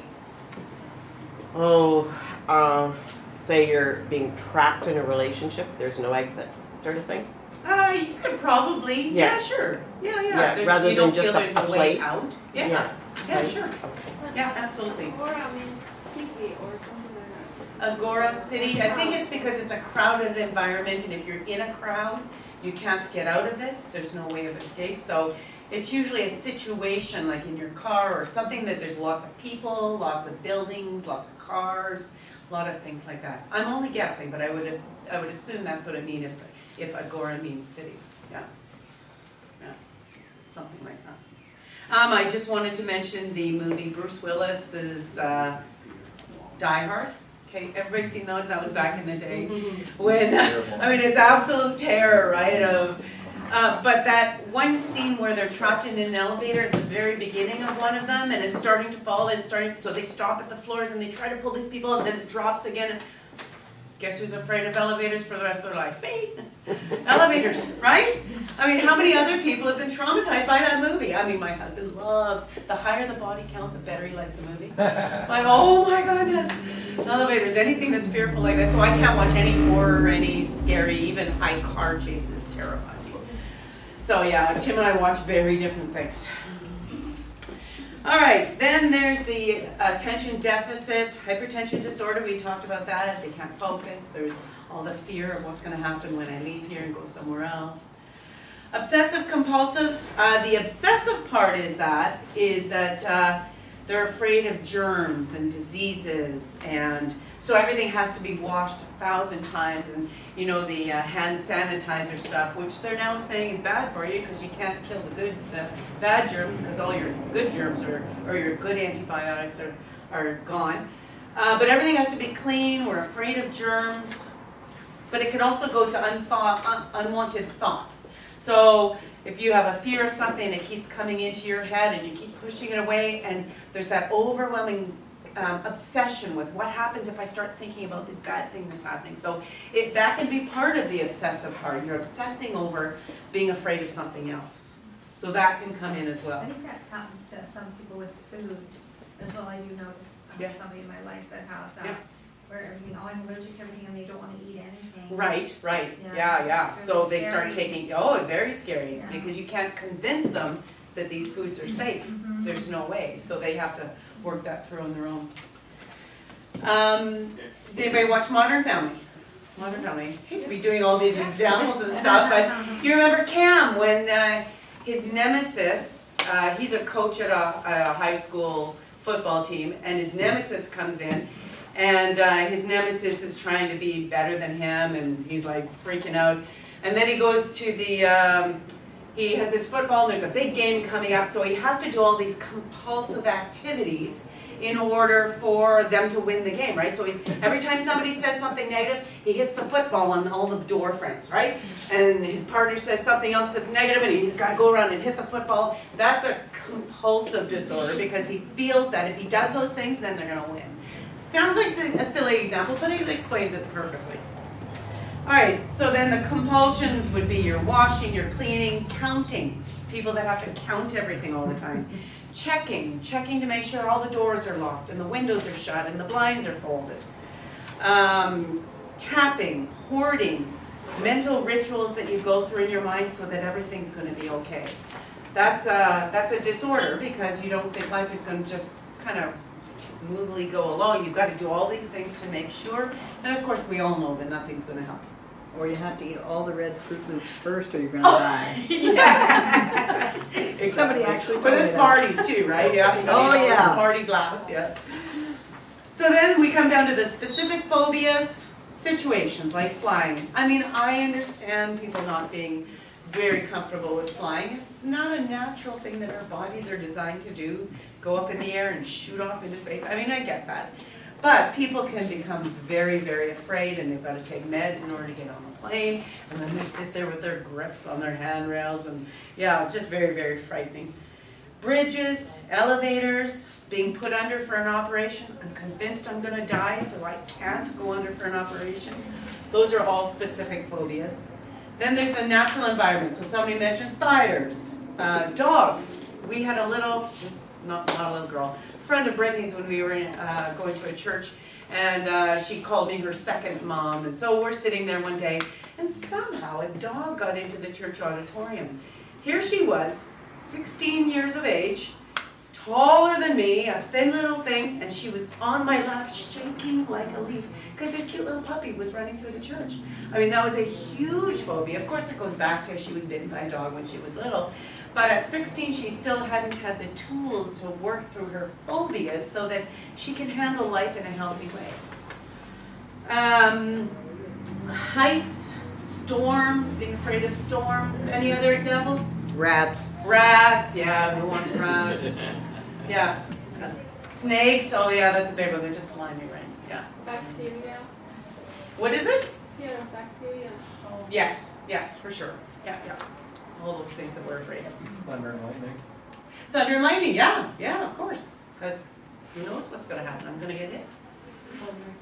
What about like earthquakes? Sure, fear of earthquakes. Oh, yeah, BC, you worry about earthquakes here, We right? probably should have a fear of earthquakes. Yeah, yeah. And what's the mountain in Washington that's supposed to be erupting anytime? Rainier? Mount Rainier? Is that the one? Rainier? Rainier? Oh, yeah, It's supposed to erupt? It's supposed to be erupting. Yeah, don't get a phobia about that. But yeah, I read an article about it, and they're like, yeah, anytime now it's going to erupt, and it's going to affect millions of people. So. I hope not. Yeah. Don't worry, they But you told know all what? the Lounge Canadians underneath the baker and there. Yeah, there you go, right? But you know what? The world's full of danger. In Winnipeg, we have tornadoes. We have about 30 tornadoes. They're not always big. There have been a few in my lifetime of living in Manitoba, but you can't live your life fearing it, right? Because when it's your time to go. It's too cold for them there. Yeah. Stop it. But we can't live in fear of everything. I used to live in fear of everything and affected my kids, but it doesn't do any good, right? And then your generalized anxiety disorder is just feeling worried about being worried. You know, even when life is going well, you just know that the other shoe's going to drop. I'm probably going to die of cancer someday. My relationships are going to break up because I'm just not a healthy person. And you know, world affairs. Okay, don't even get me started on Trump. But you know, we got a Trump going on down there.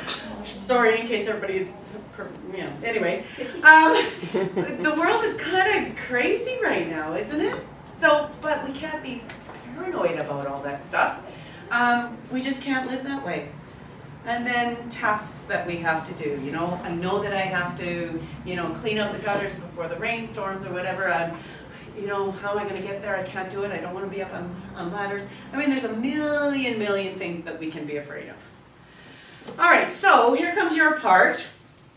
We're going to think about for yourself when you're overcome with anxiety. Now, you don't have to put up your hands of who has anxiety in their life, but think about a time that you've had anxiety, and let's try to pinpoint what you're actually afraid of. Okay?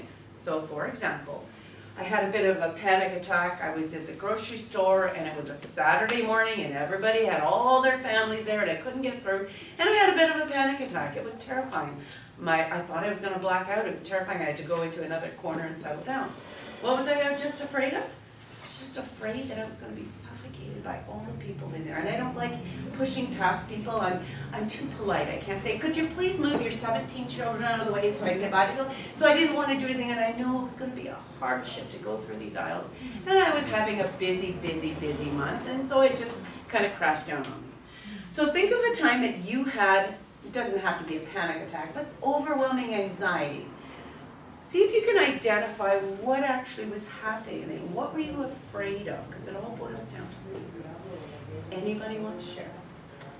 Yeah, go ahead. I got one as you were saying that. So I used to go to the grocery store and shop and think that I had enough time to get it together, and then being in a grocery store lineup. Yeah. And then I would get really anxious and like almost shaking because it wasn't going fast enough. And there were times that I just left my cart and like bolted. Really? Yeah. But what I just realized is I have a fear of being late. Yes, because, and why were you afraid of being late? Oh, punishment. Punishment, or you're gonna disappoint somebody, right? They're gonna be mad at me. I'm not there when I said I would be, and now they have to wait. I'm inconveniencing them. It all goes on. Unreliable. Yeah, they're gonna say things about me. Absolutely, that's a very good example, and a lot of us can relate to that. Yeah. Anything else? Think of an anxiety. I think sharing our story. Uh-huh. I mean, I was saying to Candace, I swear I felt like I was gonna black out just now. My whole body was clammy, I was like, did not want to do that. Yes. That was so out of. Yeah, what you usually do. So what were you afraid of? What was the fear underneath it? Well, shame. Shame. Yeah. Trust. Trust, yes. Can I trust these people? Still lots of strangers. Yeah, of course. That's why I clarified both them. Yes, Take a little that's gonna be stress off, off. right? Yeah, for sure. Yeah, nobody else is gonna hear that. I don't know, anxiety to me, I'm trying to think, I mean, I'm sure, I think I just need another word for anxiety, because I don't see myself as anxious, but I'm sure I. You don't worry about things?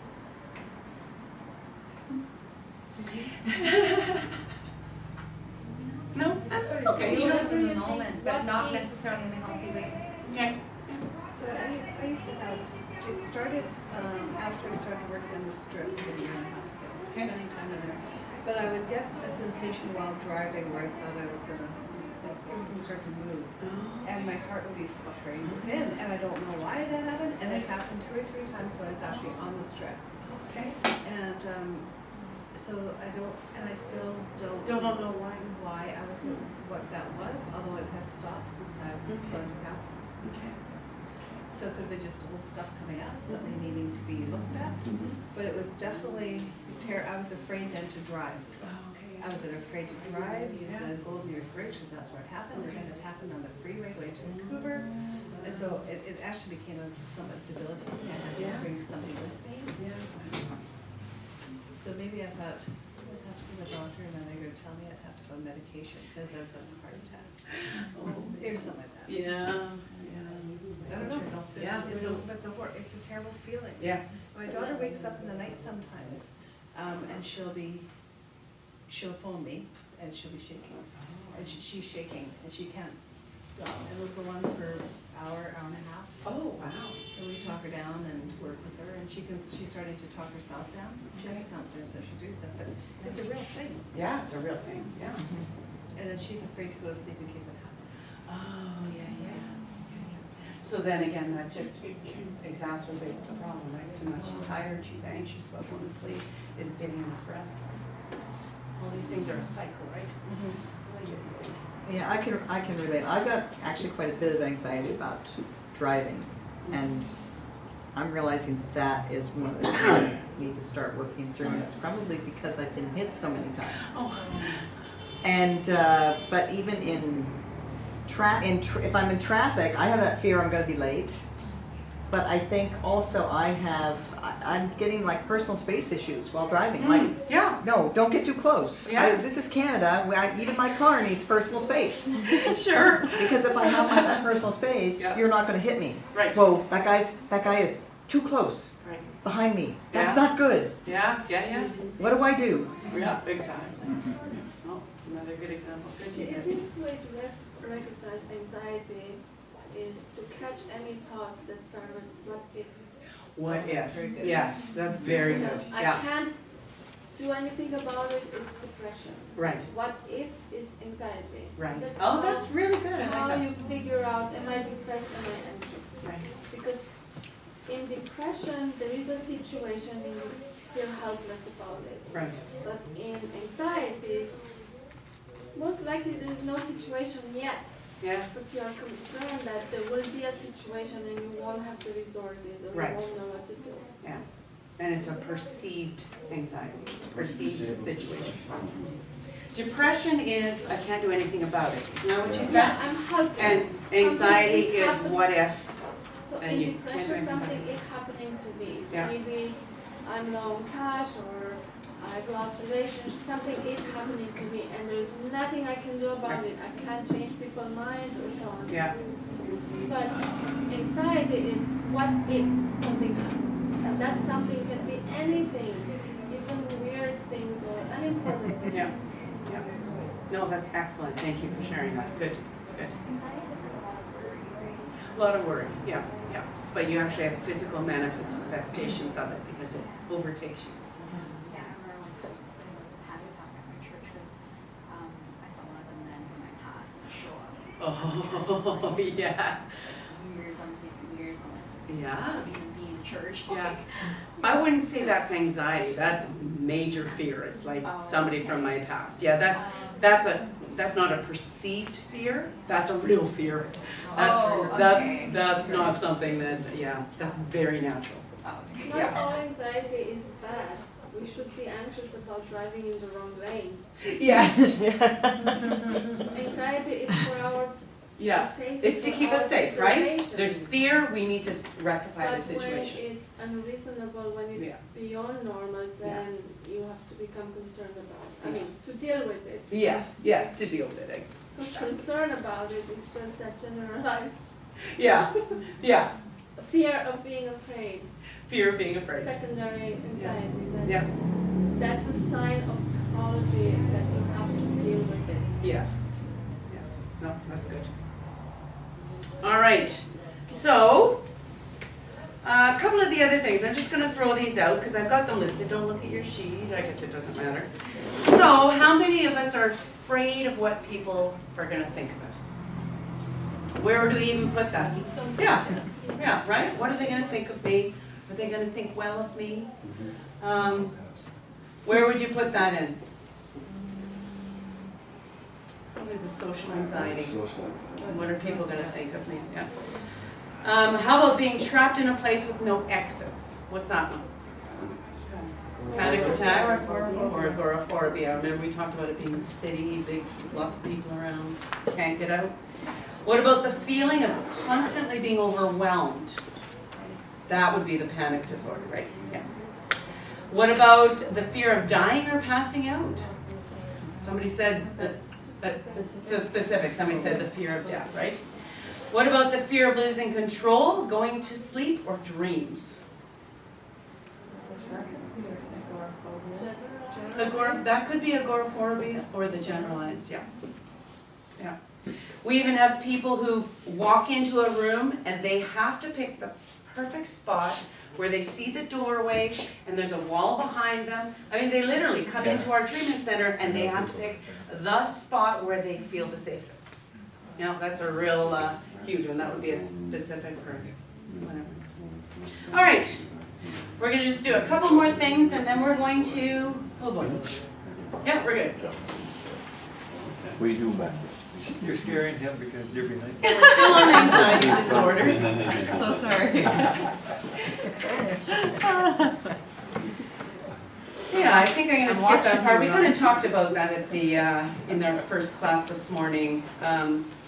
Just the definition and what kind of things happen when we have that anxiety. So I'm going to skip that. We want to keep moving here. So some of the symptoms of anxiety disorders. So symptoms. Okay. One is we worry about small things out of proportion with what they really are impacting our lives. So I'll write small things. This is to help us know if we actually have some kind of anxiety disorder. I forget what your name was. Okay, so what she said was that there are some things that we have to be anxious about. You know, if we're in a bad situation, we have to get out of them. But these are kind of symptoms of whether you're kind of you have too much anxiety over something. So if it's small things that are out of proportion, that like the lady going to find the light switch, she blew up because it was out of proportion. She was afraid of being called down and being called stupid. So there's an inability to let go.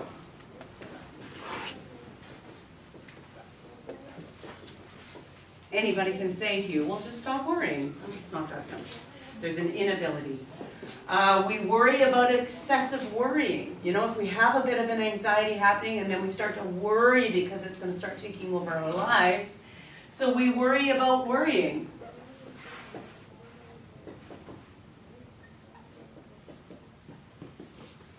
when we get to a point where we have difficulty concentrating, or we're working on something and all of a sudden the mind goes blank. I mean, we're not talking about old people like me when we're starting to lose it, right? We're talking about when something is going on and you're feeling yourself starting to get anxious and your brain just shuts down. Okay, that's a little bit different. Why is everybody looking at me? I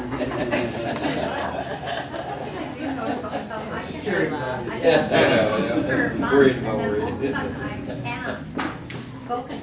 Can't focus, Yeah, like it's like I want to kind of go blank. Yeah, Yeah. it's sort of weird. Yeah. Treatment of that is bad memories, so forget it. We start to get anxious about making decisions. Okay? So we know we have to make some decisions. Our life is full of making choices and decisions. But at some point, we start to get fearful of making a decision because we might make the wrong one and then think about what will happen if I make the wrong decision and my life's going to unravel. So we can be paralyzed by fear of making decisions. Are these in our book? Yeah. Yes. We're on page 10. Page numbers are Oh, good for you. Good for you. This is the special edition. Rub it in yourself. No, it's this page, it's the next one. Nice. So we play out every scenario to the negative conclusion. So something's going to happen and it's like, okay, so what if? We're talking about the what ifs. So what if this happens, then this happens, then this happens, I'm going to die. You know, you go every time to the very worst case possible scenario that's going to happen, and it's always negative. It's never going to be a good thing. It's always going to be negative. So if you're starting to do that, then you may have some kind of anxiety disorder. That was quite the sigh. Oh. Something else to worry about now. Yeah. At one point we start believing the lies. All that distorted thinking that goes on in our heads, all of a sudden we're going to start believing them. Hopefully we all have people in our life that will confront us and say, what are you talking about? You need to see truth. So we need people in our lives that will help us sort through what's the truth and what is the lie. Yeah.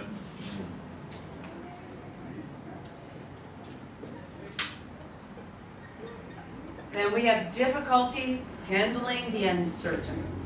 We want everything to be black and white, right? We want, if there's any gray areas, you know, that makes us really uncomfortable. So we have one of our counselors who, she's incessantly, she has to know everything that's happened. So when we were talking about this React Center coming here, even though she wasn't coming, she needed to know in the back of her mind, okay, so what's happening next and what are you doing and how are you going to handle that situation? I finally had to turn to her, actually it was all on emails. I said, this is not your business. Don't worry about it. It's okay, we'll handle it. Said it in a loving way, but she needed to know. She has to see everything in black and white to feel safe, to feel comfortable. She's come from tons of complex trauma. So any uncertainty, and she starts to get very, very panicky. She can't handle that kind of emotion.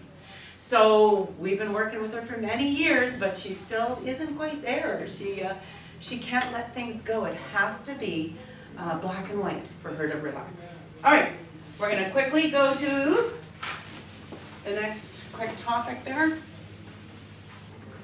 And this is physical signs and symptoms. And I can just run down them. They're all written in your book, right? We have fatigue, trouble sleeping, irritability, muscle tension, or we clench or grind our teeth, trembling, feeling itchy or sweaty, nausea, diarrhea, IBS. We have headaches, dizziness, lightheadedness. That was probably what you had, Wendy. When you close your eyes, you feel like you're floating upwards. You're easily startled. And then you can have shooting or stabbing pains and odd pressures in the neck, face, and head. So again, all these things that are happening, they can change over time. It's not like you're going to have an anxiety over one thing and then over the course of time, it could change to something else. You know, something else will come up and that's going to be your focus on your phobias. You can get over things kind of without even trying, but you can add things to them and then all of a sudden you've got all these anxieties that you're dealing with, but they do come and go. So These are the moods or emotions that go with it. And again, I'm just gonna read these because we've got them listed down and we're getting to the end of our day, so. We're always feeling angry, we have a lack of patience, and then we also have high expectations of others. That's a really hard one. If we've got anxiousness, like this counselor that we have, she was anxious about things not being black and white, and she expected us to walk through every part of our day out here in BC React so that she feels better. Well, that's not what we do. We need to start working through some of your emotions and your uncertainties and stuff. That's the case with controlling partners. Yes, oh, controlling partners. Very, very high. High anxiety. expectations, absolutely. High anxiety, and that creates a lot of control. Yeah, yeah, for sure, yeah. We can be irritable and constantly on edge. Depression fits into there, of course, feeling overwhelmed. There's that nanosecond escalation to anger, fear, fight, flight, freeze when anxiety is triggered. Dramatic mood swings. You feel like crying for no apparent reason. Have no feelings about the things that you used to enjoy. Now it's like that dopamine isn't working and nothing feels pleasurable anymore. You can feel detached from loved ones. We call that being emotionally numb. There's just not that feeling anymore. Feel like things are unreal or dreamlike, and an underlying sense of doom. Okay? So we've gone through some of that stuff. Before we go on to our last topic, which is depression, we're going to talk about healthy responses. And we always have to give the healthy responses so that we know where we're aiming. And most of the clients coming into our classes, they're not even really aware. They're starting to get a piece of what's going on with the complex trauma stuff. But we need to end off a class with what are the healthy things. And one, as much as we don't want to admit it, medication can be a healthy one. Okay? If you just can't cope in the real world, you may need to get some medication. But we do say on this list, be careful with benzos because they can be very addictive. We have to change our perspective. And when our anxieties start to take over, we're kind of picturing ourselves as a little 8-year-old kid with no resources. We have nobody to help us sort through the world. But we have to remember that now that we're adults and starting to deal with some of our anxiety issues, although it takes us back to being 8 years old in our mind, we're not there. So we need to keep telling ourselves, and we have people that go through a lot of those things. I'm 50-something years old, I'm in Surrey, I'm not in my hometown, my dad is not around being upset at me. I mean, you go through all the list of things that you can do to make sure you know you're here now. You're not back there in an unsafe environment. You're not that helpless child. 3, we need to face fears with a plan. So first thing we do when we tell our clients, you got to stop numbing and avoiding. And Tim is famous for saying this, and you're going to hear it when he comes. You got to learn to sit in your emotions. Nobody that are coming out of unhealthy behaviors, that's why we use, is to numb and avoid those unhealthy emotions. So we need to start learning to sit in those emotions and feel them. And, they may make us cry. That's okay. They might make us fearful. That's okay. But we have to sit in them. Because if we don't deal with them, then we're going to just find something else to start numbing and avoiding. Might be all good things, but we're going to find something else to numb and avoid if we don't sit in our fears and face them. Now you got to have a plan to do that. We need to take baby steps. We need to have a safety plan if it gets too overwhelming. So if you feel like the anxiety is going to take you out, you need to have a safety plan. So you can go talk to a friend, you can get out, go for a walk in the mountains or something, which would be really awesome. Phone a friend, have a prayer corner at your house where you go, and that's a place that you're going to pray and just call out to God. You've got to have all those things in place so that if it becomes too overwhelming, you have a safety net. Because a lot of people in addictions have never had and don't know even what a safety net is. Britt, did you want to say something? Well, I think just to qualify, sitting Yep. in it, because a lot of people don't understand even what that means. Yep. It's not like just sitting in it means you literally sit there and feel all your feelings and stare at the wall. It means you're just allowing yourself to feel what you've avoided for so long, yeah, and accepting it. And just trying to work through it, not just avoiding it or pushing it away. Right, yeah, So good, it's thank you, with Brenda. the acceptance of your feelings are neither good nor bad, Yes. they're just.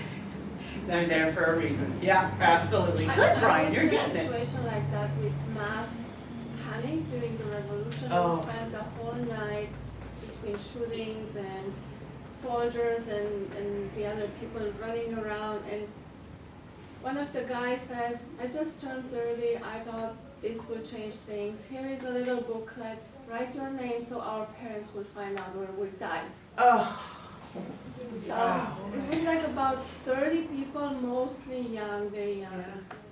And as the book went around, there was a deep silence. And when that finished, wailing, I told you to go, to leave earlier, and fighting, and I'm thinking, those guys are gonna hear us. So keep it quiet, but there was no way. Everybody, I've never seen mass panic until mass that panic, night. yeah. Wow. And I felt it was getting to me. I'm starting to feel it now. Yeah, I can see your cheeks are a little I flushed. felt it was getting to me. It was slowly coming up, and I thought I have to do something, or it's gonna get me too. And I remembered my pastor one time said, courage is not lack of fear. It's overcoming it. So I accepted, like you said, I accept it's okay to be afraid. Right. I have to do something about it. Yeah. So I started talking. I said, hey guys, I'm a Christian, you know, the repented, that was the nickname from Okay. communist countries. And I'm a repented one. I'm going to pray that not us and nobody else still outside will die tonight. So I started, and I said, when I finish, please continue in your mind. So I prayed, it was short, I just said the same thing in a prayer. And it was deep silence again for about 2 minutes when I started hearing snoring. Everybody was so tired. Wow. So I could not sleep the whole night after 3 days and nights spent in the plaza until the dictator fell and everything. So after that, I could not sleep the whole night because I was afraid if I'm not watching spiritually, something will happen. Yeah. And then in the morning, we finally connected with the people who were being helped and supported. Yes. And I asked, did anybody die? And they said 2 soldiers were hit but taken to hospital. Wow. Incredible. Incredible. And I think the unreasonable fear and anxiety is only overcome the same way. Right. Has overcome, yeah. It's done the same way because we're not here, especially after the fall, we're not here to feel safe, and we're here to depend on God. Yeah. And we cannot make life predictable for anybody. Oh, yeah, absolutely not. We can only Yeah. help them accept it as unpredictable and creating proper ties with God. Yeah. Good. Thank you for sharing that. It's a great story. Very good. All right. The 4th healthy thing we can do is learning distress tolerance.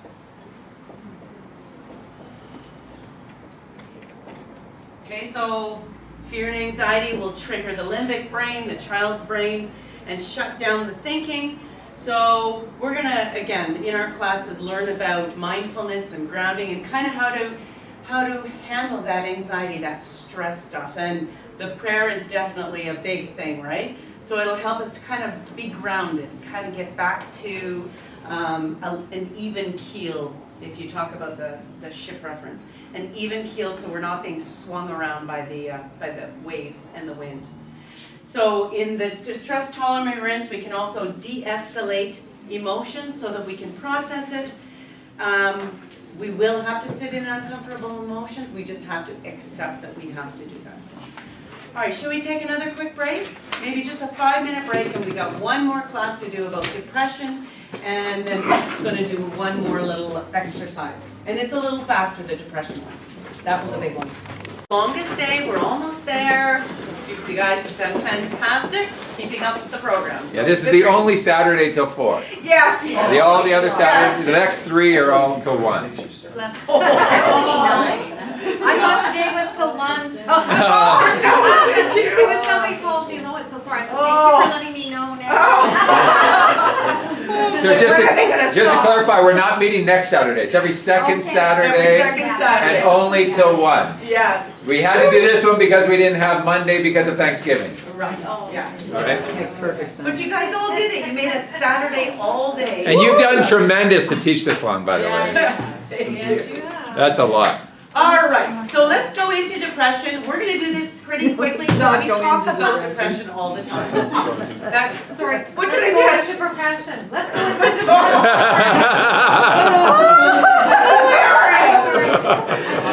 We talk, oxymoron. We talk about depression a lot. Probably a lot of you have it. We all are kind of aware of what goes on. But let's do it quickly, and then Britt has a couple really cool exercises, and then we're going to talk quickly at the end about how our treatment center actually works. So if you have any questions about that, kind of write them down. We're not going to do little specific ones like how are you going to make the coffee, you know, that kind of thing. We're going to just do a real basic about how our program runs and the little ins and outs. Big questions we can handle. All right, depression. There's 2 different kinds. There's the chemical imbalance. That's like your SAD, seasonal affective disorder, and guess where I live? Winnipeg! So you're sad. So I'm sad. So we get even, I believe, less sunlight than you guys do in the winter. I think Really? the sun sets That's not at possible. 4:30. The sun sets We at get the more worst rain, time that's in more December. What? We get more rain, that's more depressing. Yeah, well, this one loves rain. She loves walking in the rain, so she'll be fine out here. But yeah, of course, in the summertime we have more sunlight, but you know, in the winter when it's -4 million, you'd really like the sun to be shining. Anyway, so my husband Tim has SADS. We have a light lamp to kind of give him that. Doesn't really work, but for other people it does. Anyway, but then we also have the circumstantial. And depression comes in when there's overwhelming things that cause us to feel depressed. Painful, I mean, a lot of people going through our program will actually go in a couple of weeks and then go, why am I feeling so depressed? Why do I have to go home and nap every afternoon? I'm like, that's very normal. We're just becoming aware of our emotions. There's a lot of hard things that we have to look at if we want to get healthy. 95% of them will do it. A few will back off and say, I can't live in this depression any longer. And that's okay, because they usually come back when they're ready to deal with stuff. So there could be discouraging circumstances, like when I said that my husband was in bed for 2 years and I had 3 little kids. It was circumstantial. I didn't have the energy. It was overwhelming, and so I was in bed for 3 weeks.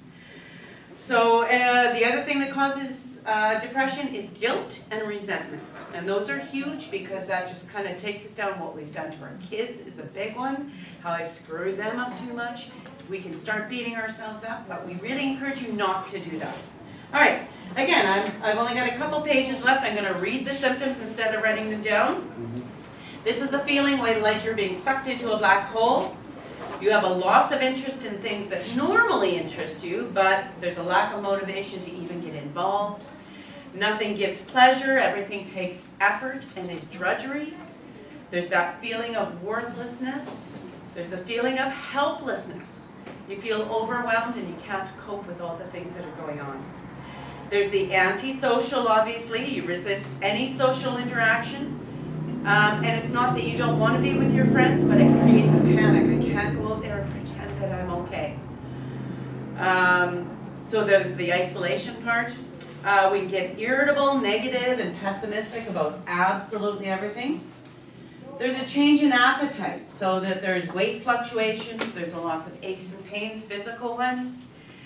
Change in sleep patterns and overwhelming fatigue that happens. There's difficulty concentrating and remembering. You wonder if you're going crazy because you can't remember the plans you made yesterday for tomorrow. It could be part of old age, I get that. There's distorted thinking, a loss of perspective. And then there are thoughts of suicide, that life's not worth living. I will do anything to relieve the pain. And I don't know if you guys are even on Facebook, but often things will come up, especially with Robin Williams committing suicide and stuff. And it's very much about people will say, well, you needed to call a helpline. They should have called a helpline. They should have got help. All these people were in their lives that wanted to help them, but they never reached out. It's kind of their fault. Well, it's really not. I've known people quite intimately that have at least attempted suicide. And I've said to them, I was here. Why didn't you call me? And they said, I couldn't. I didn't want to burden you with my problems. I didn't want to. It was just, I thought you'd be happier when I was gone. And they really, truly believe that they would be happier if they were. So depression's a horrible, horrible thing, but many, many, many, many, many people deal with depression. So when the brain is in pain, it's always looking for a solution. So the other part of that is if a child is raised in extreme complex trauma, they think that is normal. You know, of course, everybody feels depressed all the time and sad and lonely or whatever. And then they start to make relationships with healthy people and they're blown away. They have no concept of that. So let's just talk briefly about some of the results of depression. The one thing is relationships suffer. We isolate, we lash out, we don't talk, and we close our hearts to the other person because all my effort is to being okay, to making it through the next hour, the next 2 hours, I'm going to be okay. So when a person closes their hearts and closes away and isolates from a relationship, the other person in a lot of cases just doesn't understand depression. Because I live with Tim, he has bouts of depression as well, and so does Brittany. I've learned how to just kind of give them space, because if I'm in their face saying, come on, let's do something, it's okay, just talk about your feelings, it doesn't work. We just have to be supportive, and often I just don't talk about it, but I'm there, they know I'm there to emotionally support them, but that's another whole day of topics, so we don't want to spend the next Saturday doing all that. So the other part that happens is our responsibilities suffer.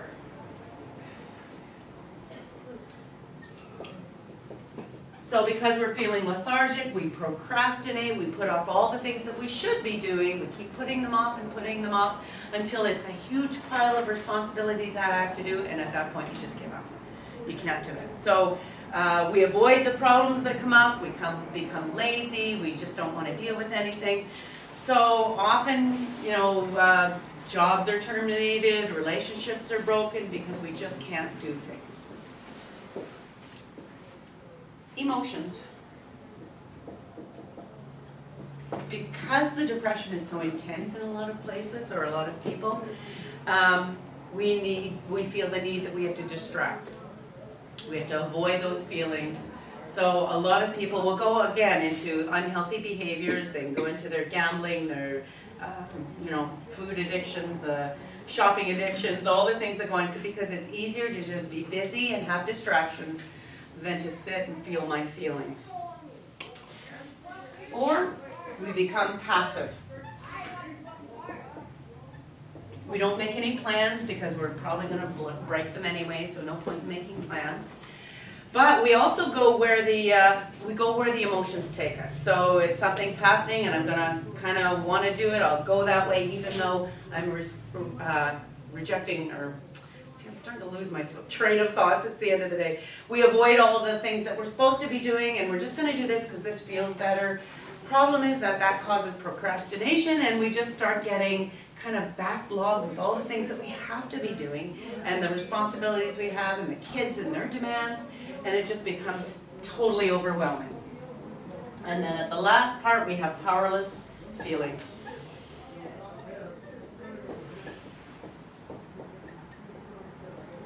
And we can't overcome these feelings, so we fight, flight, and freeze, or use unhealthy behaviors just to get us out of all those feelings.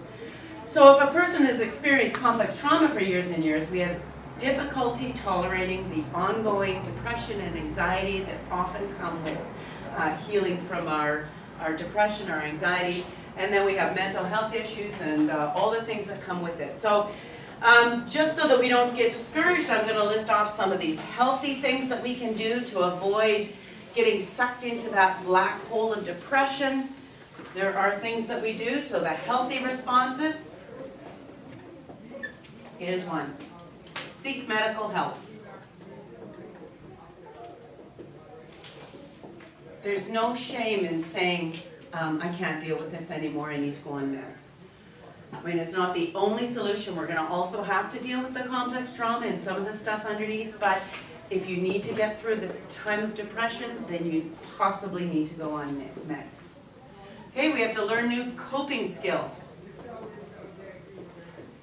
And again, that's not a quick fix. That is we need to learn how to cope with some of the issues that come up in our life. There's conflict in every relationship, so we need to learn new coping skills so that when we have a fight with a partner, we're not laying on the couch for 2 weeks in depression. We have to learn how to deal with them, resolve them so that both parties are very happy about the solution. If one person is the one that always wins and the other one that is always losing, that is a recipe for disaster. So you need to keep working through healthy coping skills. 3 is a big one. Self-care. Yeah. Tim is an expert on self-care. He has chronic fatigue syndrome, so he knows what his limitations are. He's had it for 26 years. It's taken him a long time to figure out what he needs. But he knows that when he gets to this point of stress or this point of fatigue, he knows that he has to back away and go and do self-care. You know what he does for self-care? He watches sports and crochets. He does. He makes all these wonderful blankets, and I mean, we give them away to all the clients. So that's another thing, is we have several people that he's taught how to crochet, Britt crochets as well. So everybody who graduates gets one of these beautiful crochet blankets. So Tim has made most of them, and Britt's done some, and a couple of the other clients. So yeah, so self-care is about eating well. There's a lot of research that's done about eating healthy makes us feel better. I know that if I'm feeling really gross and I go and grab a thing of onion rings from Burger King, my all-time favorite, I'm going to feel really sick the next day or that evening, so it's not going to be good for me. So eating well is very important, getting enough exercise, go for a walk, keep your blood pressure going, and then sleep. It's an important part of self-care. Force yourself to do the routine even when you don't feel like it. How many people want to do that? That's how I got out of it after praying for cancer. I started rescuing rabbits. Oh, there you go. You found a passion. 36 in my home. So Wow. I had to Oh grow. my I had goodness. responsibilities. Yes. And it rebuilt my meaning for Yes. living. Yeah, exactly. And it got you off the couch, right? Out of depression because you had to get up and take care of these living creatures. So yeah, good for you. Good for you. Yeah. They rescued me. They rescued you. I love that. That's great. So force yourself to do it even when you don't feel like it. Sort out your priorities. So if you are in depression or in one of these other disorders, you need to find out what you have to do. Make a list on a sheet. What do I have to do today? I have to get up. I have to feed the kids. I have to, take my kid to the dentist. You have to do. Then you need to make a list of things that you would like to do, but if you don't, it's not a big deal. And then you need to make a list of things that's like, that is not a high priority. I can let that go without feeling guilty, right? Because we feel guilty if we don't get all the things done on our list. We need to break that up into what has to be done and what you can let go for another day. We have to learn what our boundaries are. That's another one under self-care. If I had a girlfriend who'd like to pop in on me 2 or 3 times a week. And that was great. I loved hanging out with her, but when I was in my depression and stuff, the last thing I wanted was somebody popping in with a cake or, just to sit and chat and whatever. I had to say, I'm going through something right now. Can you maybe come once a week? I'd love to see you. We're still friends. But I can't take any more than that in my current situation. And she was totally okay with that. We're afraid to hurt other people's feelings. We're afraid to set boundaries because, what if they don't like me anymore? What if she's offended? What if she gets hurt feelings? Oh, well, she'll get over it. So we have to learn how to make healthy boundaries. Another one is talk to someone who loves you and understands depression. But, I put a little disclaimer there, not someone who's going to try and fix you. Because if somebody comes along and tries to fix you, that's about the worst thing somebody can do to you. Because they can't fix you. It's an internal thing that's going on, you got to deal with stuff, so don't let anybody try to fix you. If they start to try and say, well, you need to go and do this and this and this and you'll feel just better, you need to say enough, this is my boundary, I'm going to do what I need to and do my own self-care. All right, 4th thing is to get out of your head. Did you relate to that one, Michael? Yeah, I'm 24. You gotta get out of your own head. So if you're sitting at home and you've isolated, you're depressed, and you decide that you're just gonna sit there and, you know, have the lights off or whatever, and all you do is think all day long, oh my gosh. You're gonna get exhausted, mentally, emotionally, spiritually, physically. The best thing for you probably to do is get up and go somewhere. Go to the walk around the mall, go to a park, go do something so that you're not constantly thinking. Even put on, as much as I don't like saying put on the TV, but sometimes, not to distract, but if you're going spinning around and around in the cycles, you need to get out of your own head and maybe put the TV on for something that's going to take your mind away from it. Was that okay to say about TV? Yeah? Okay. All right.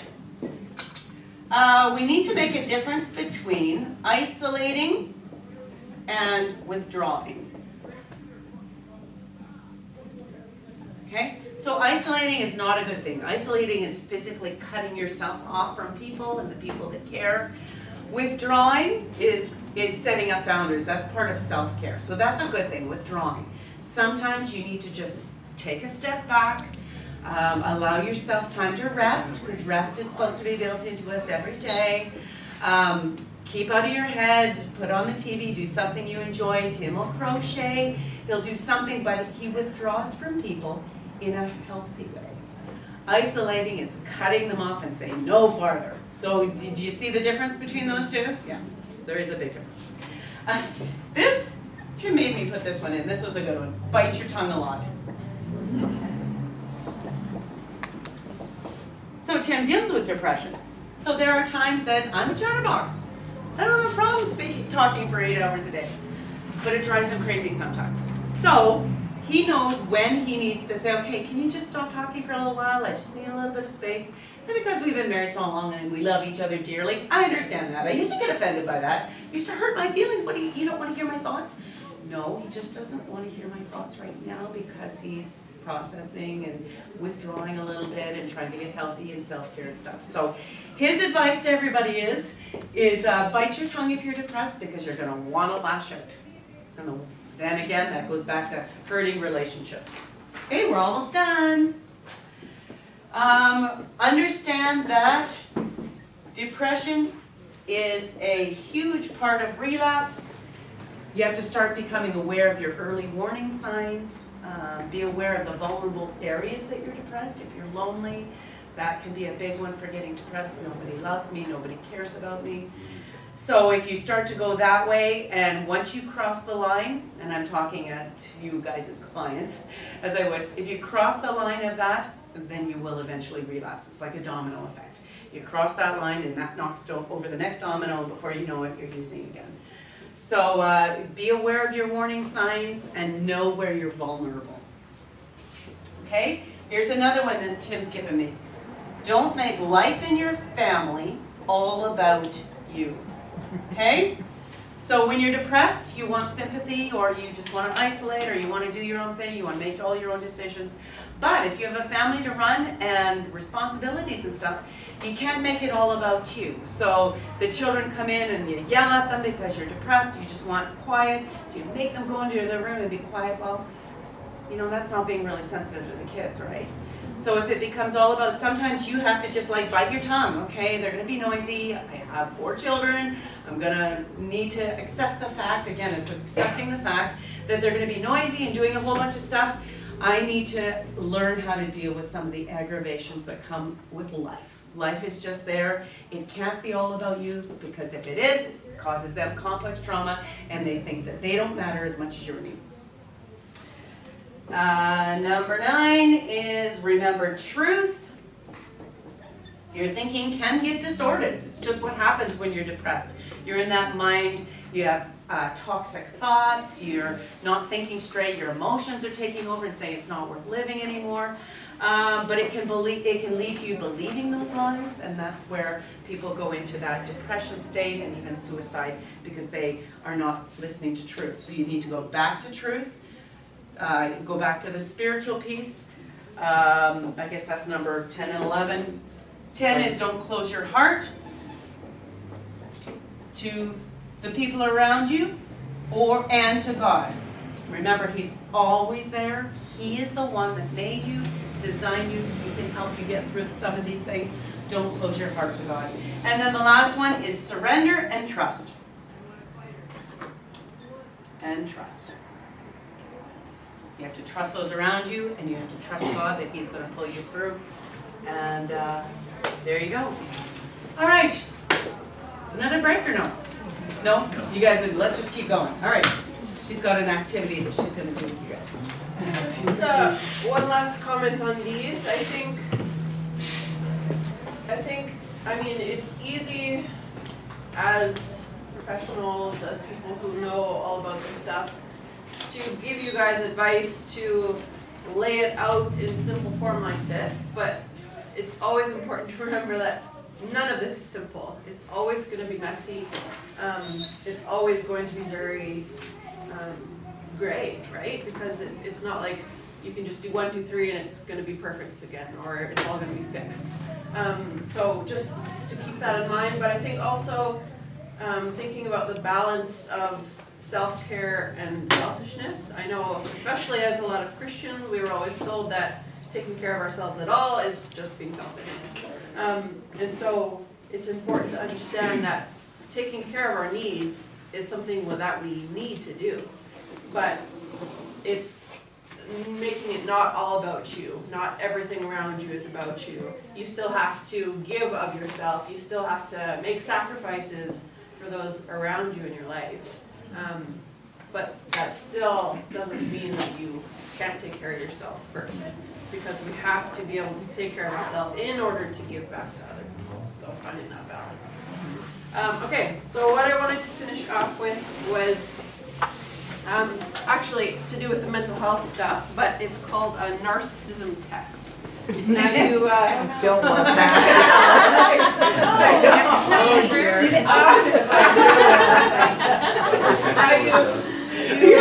That's not what I know, right? You may think right away, oh, I don't have narcissism, this isn't going to apply to me. But there is actually I'm too good for this. It doesn't apply to me.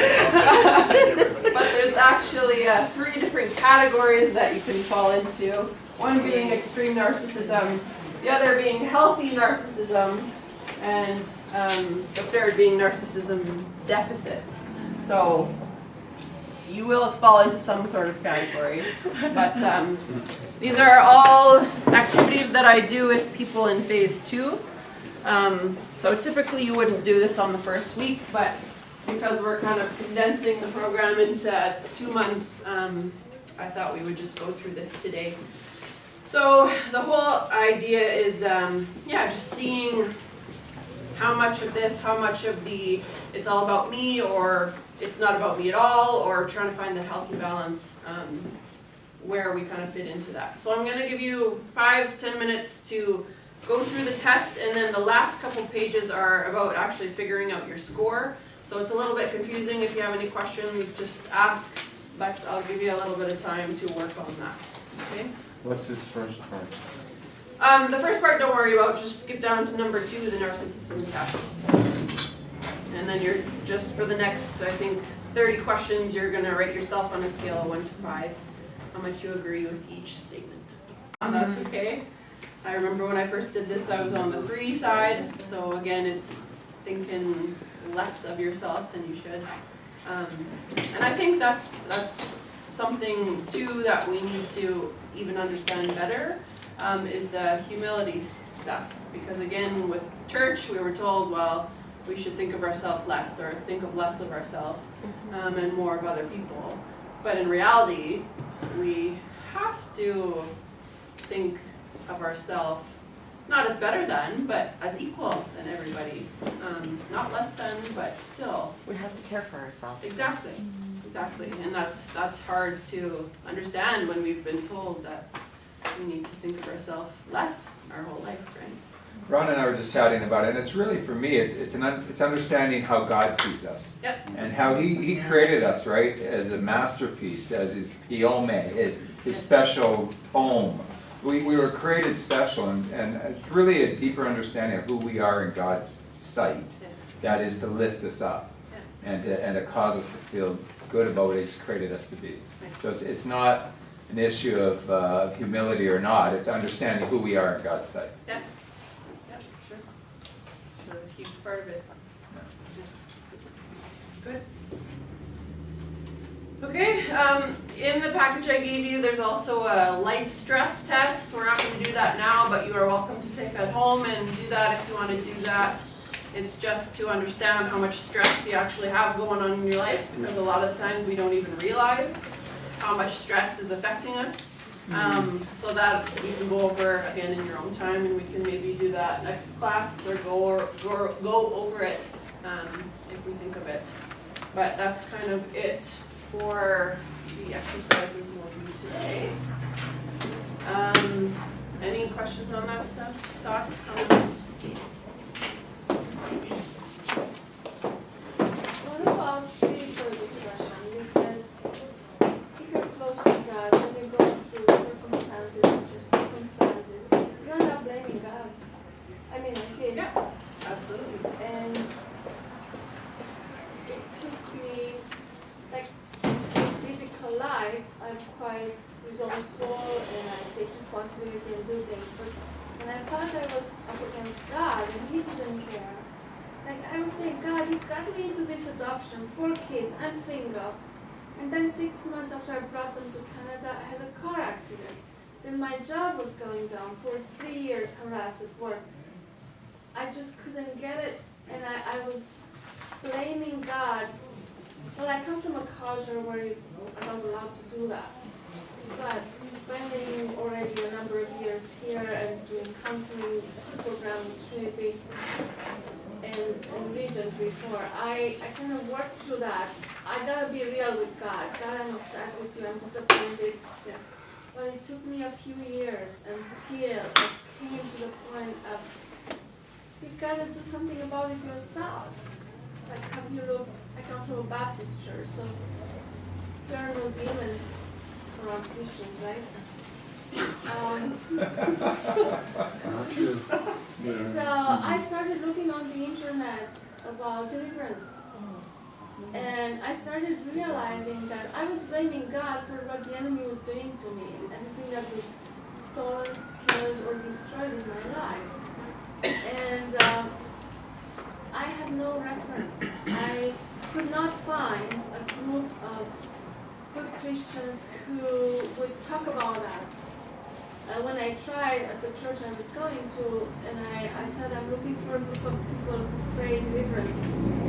And I was told, well, there is a group that walks around the town. And I'm like, no, I don't need that. I found no support. But then I started watching Sid Roth things, and I kind of needed that. Seeing people working in the supernatural and so on. Bought one of the books, and I was doing those prayers. And I started having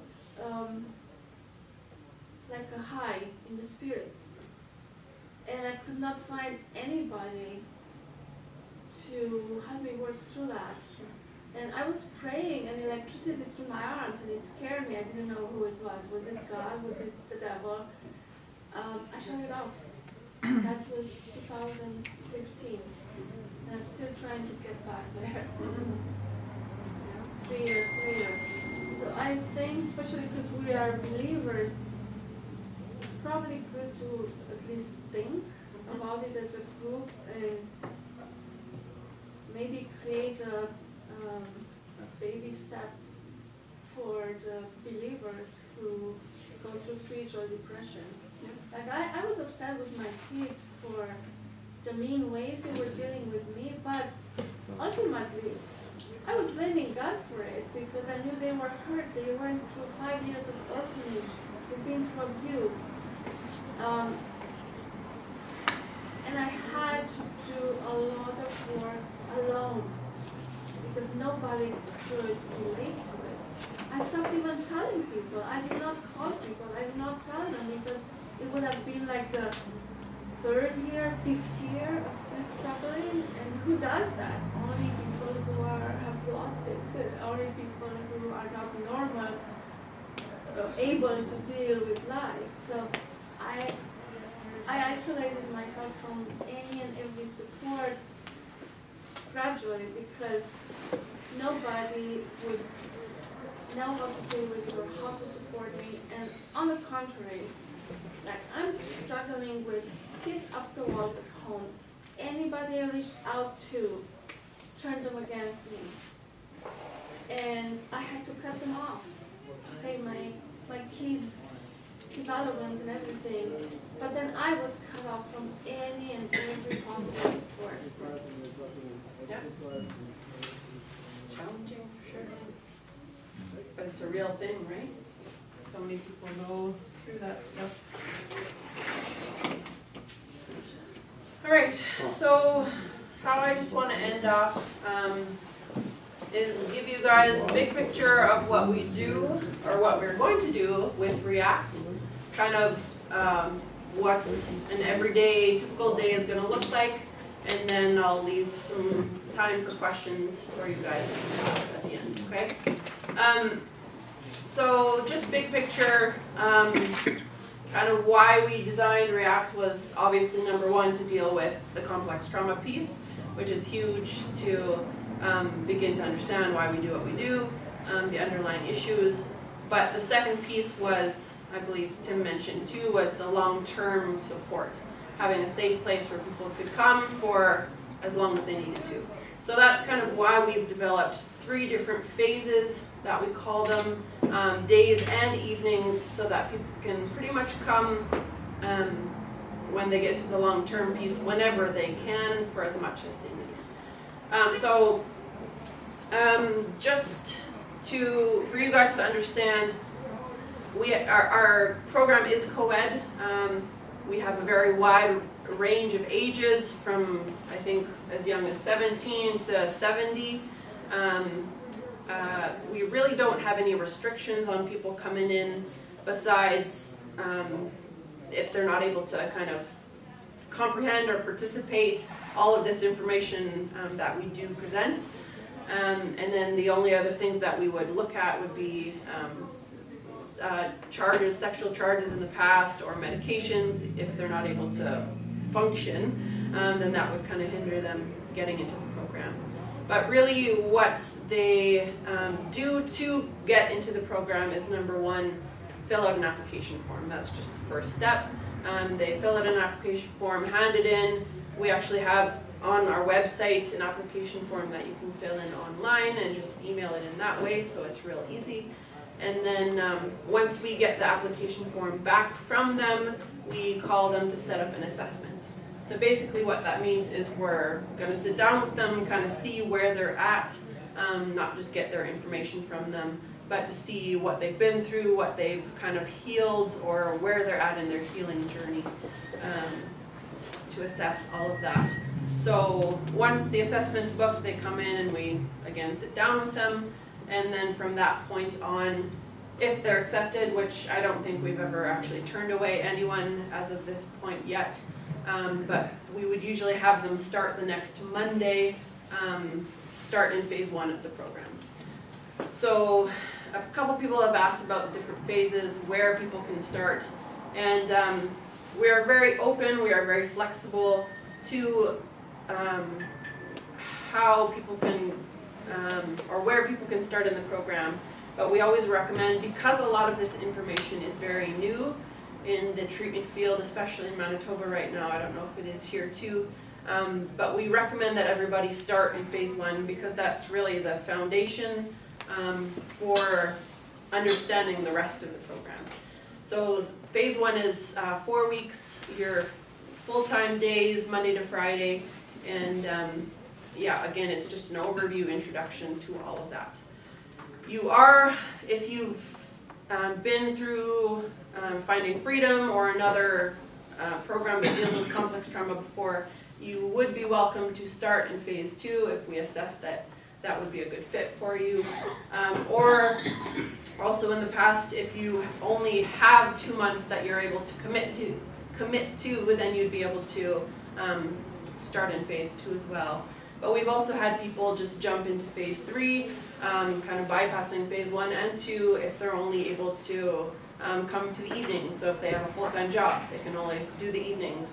Or if they're only able to come, a couple days a week, then all of those things are a possibility. It's just really based on what you're able to do and where you're at in your recovery journey. Yes? Part of that assessment for jumping phase 3 to be kind of determined on, say, severity or number of complex traumas. Like some of the cases, what I was talking about, this one client, a sponsor, he's almost on that, pathological. Right. Like that would be kind of a thing to start at basic or nothing at all. Not necessarily. I mean, if he is only able to do phase 3 in terms of availability, then that would be fine. But I think phase 1 would probably be the best thing for him, just to have the intensive full-time program. But again, if it's not possible, then we can work with him on that. Really, therapy for everyone is more important priority than where they start.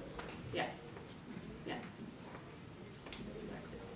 I don't understand, are you talking the phases for us or for clients? So this is the program we're starting hopefully in January. This is not what you guys are doing, right? Not for us, Oh, okay. yes, clients.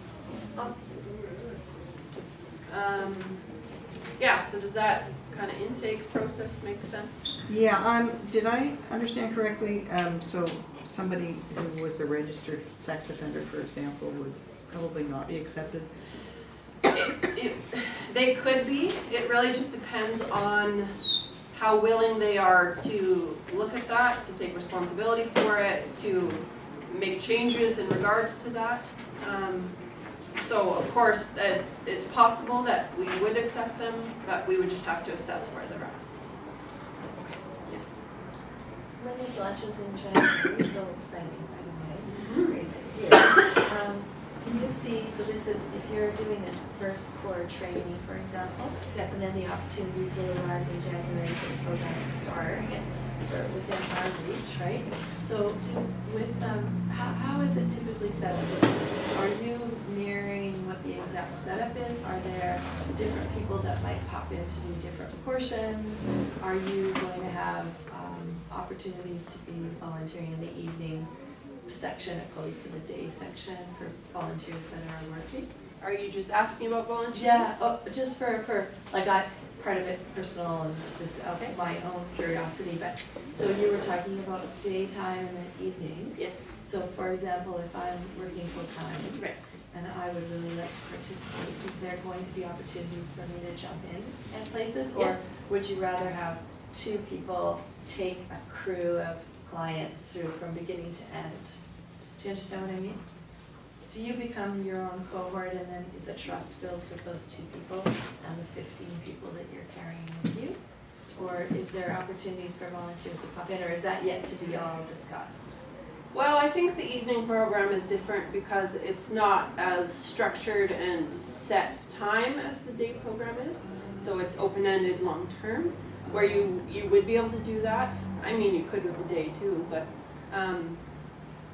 I think for the day, because people are coming in for a 3-month stretch, they're there every day, the hope would be that you would be able to walk with them through that whole period, but